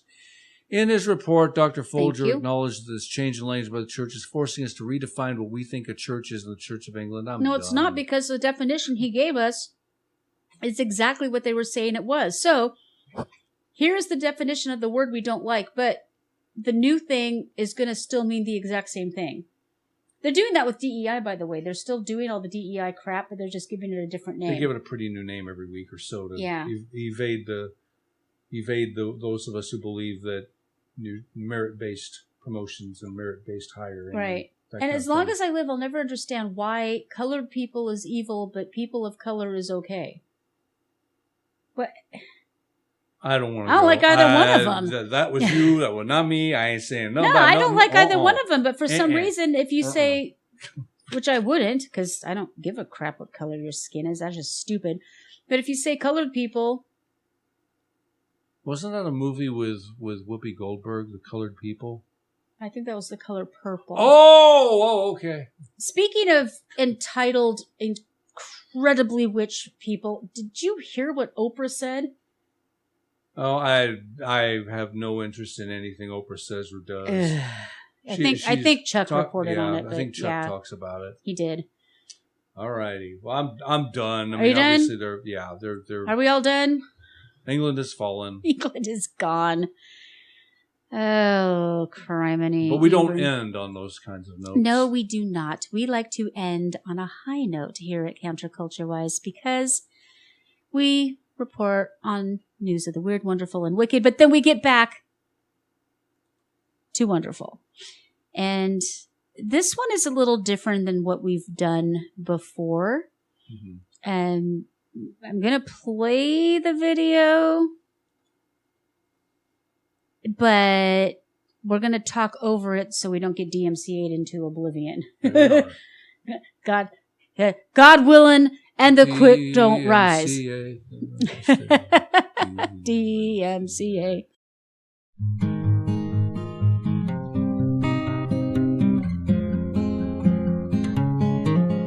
Here on CounterCultureWISE, we may rant, we may rave, but most of all, we go against the current culture because we believe, to the core of our beings, that humans are good and the world is an amazing and beautiful place. At the beginning of our show, we give you news of the weird and wonderful, but that is just the tip of the magnificent iceberg that is our world. We now present news of the wonderfuller.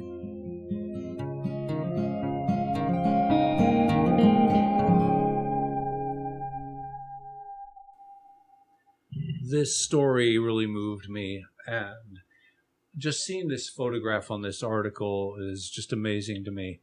It almost looks staged by the cat. This was a very resourceful and smart kitty. Really smart kitty. So there's video we're about to show you. It captures a moment that will melt your heart. A stray mother cat, desperate and in tears, brings her dying kitten to a kind-hearted man, hoping for a miracle. And the man was able to nurse the kitten back to health and ensure the safety of the entire feline family. Now, the original video is something along 13 minutes or something like that. So I did quite a bit of editing. Cropped it quite a bit. And of course, we want to give them full credit. Yeah. So the rescue organization is called Teddy Kitten Rescue, and this is in Punjab, India. And what just sweet, beautiful, kind-hearted men these are. And they go through the streets feeding stray cats. Under, you know, it being India, there's countless. Probably quite a few, countless animals walking the streets. So, but just to know that there's people out there taking care of this. So here we go. Grab the tissue. Today we were busy in a street feeding when a cat came toward us with her kitten in her mouth. And this kitten is from talking to people who just get the audio. Look at this cat. It looks like its back is broken. Yeah, her tail really is messed up. Her face is all punched in. And these kittens are tiny, like just born. Yeah. Eyes still closed. Days, maybe. We gave the cat jelly food, which she ate very eagerly. So these are like tubes of paste. We actually give this to Max now and then. And she was so hungry. You can see her ribs. So she goes running off and brings them another kitten.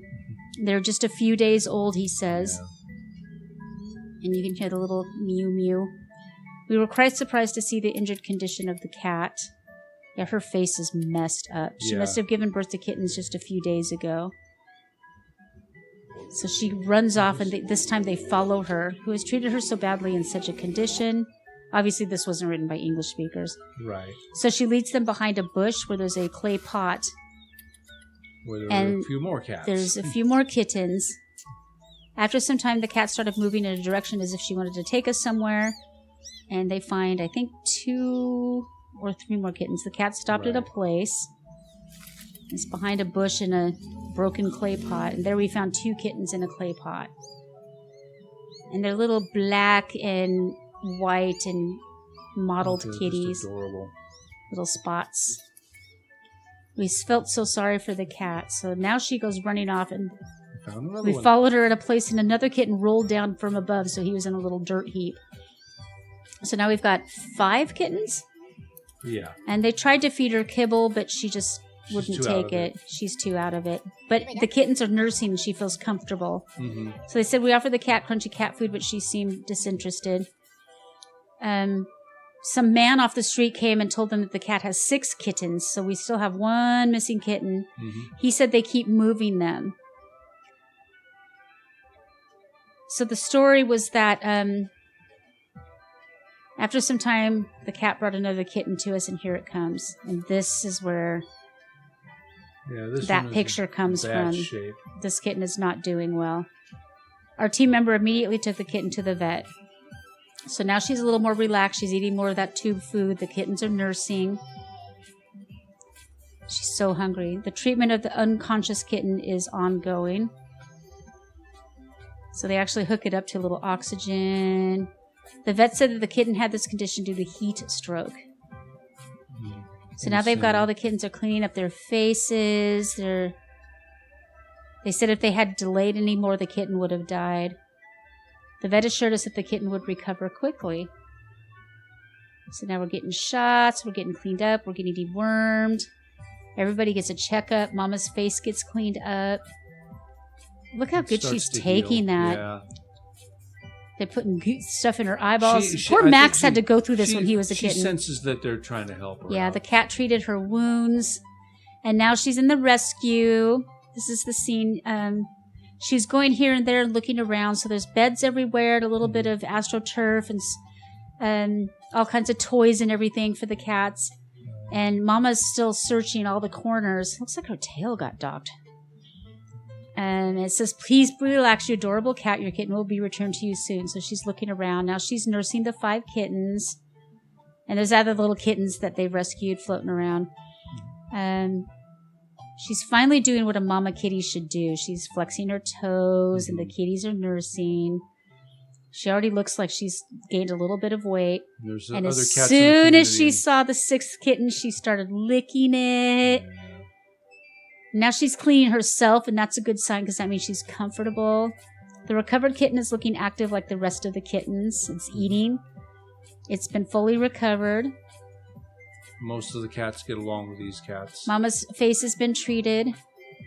And then they give a little commentary about how the outside life is dangerous for them. But this is such a beautiful rescue with so many toys and little cubby holes they can hide in. And so then they fast forward, the mommy's face is about 90% recovered, and the kittens are 100% recovered. And what a sweet, sweet story. Yeah. How kind-hearted. I just love that. And they do this, I mean, there were just hundreds. Yeah, you go of to their cats on that you go to webpage. their Instagram, and there's like dozens of videos like this of cats being rescued and So we're brought gonna back to health. we're gonna post that link, and I'm sure they're gonna need donations. Yeah, and, by all and help means, please, to if you continue can, doing- send some shekels. We their have a way huge heart because- for that because our yeah. orange boy who's behind us right now he was rescued in a very similar state. Exactly. And And he's doing great he's now. given us, gosh, how many? 13, 14 years Yeah. of real joy, not Kamala Joy. Or, sorry, As we bring it, Kamala. as we Common bring it law full circle joy. tonight. Common law joy. As we come full circle. Well, ladies and gentlemen, it has been divine. Thank you so much for spending time with us. We will be here next week with And don't more. forget about our interview. Oh, yeah. with Don't forget our Callie interview with Callie on Wednesday. You will love it. She is such a precious soul. And we have many more interviews coming up, getting back into the swing of things. And that being said, we will see you next week.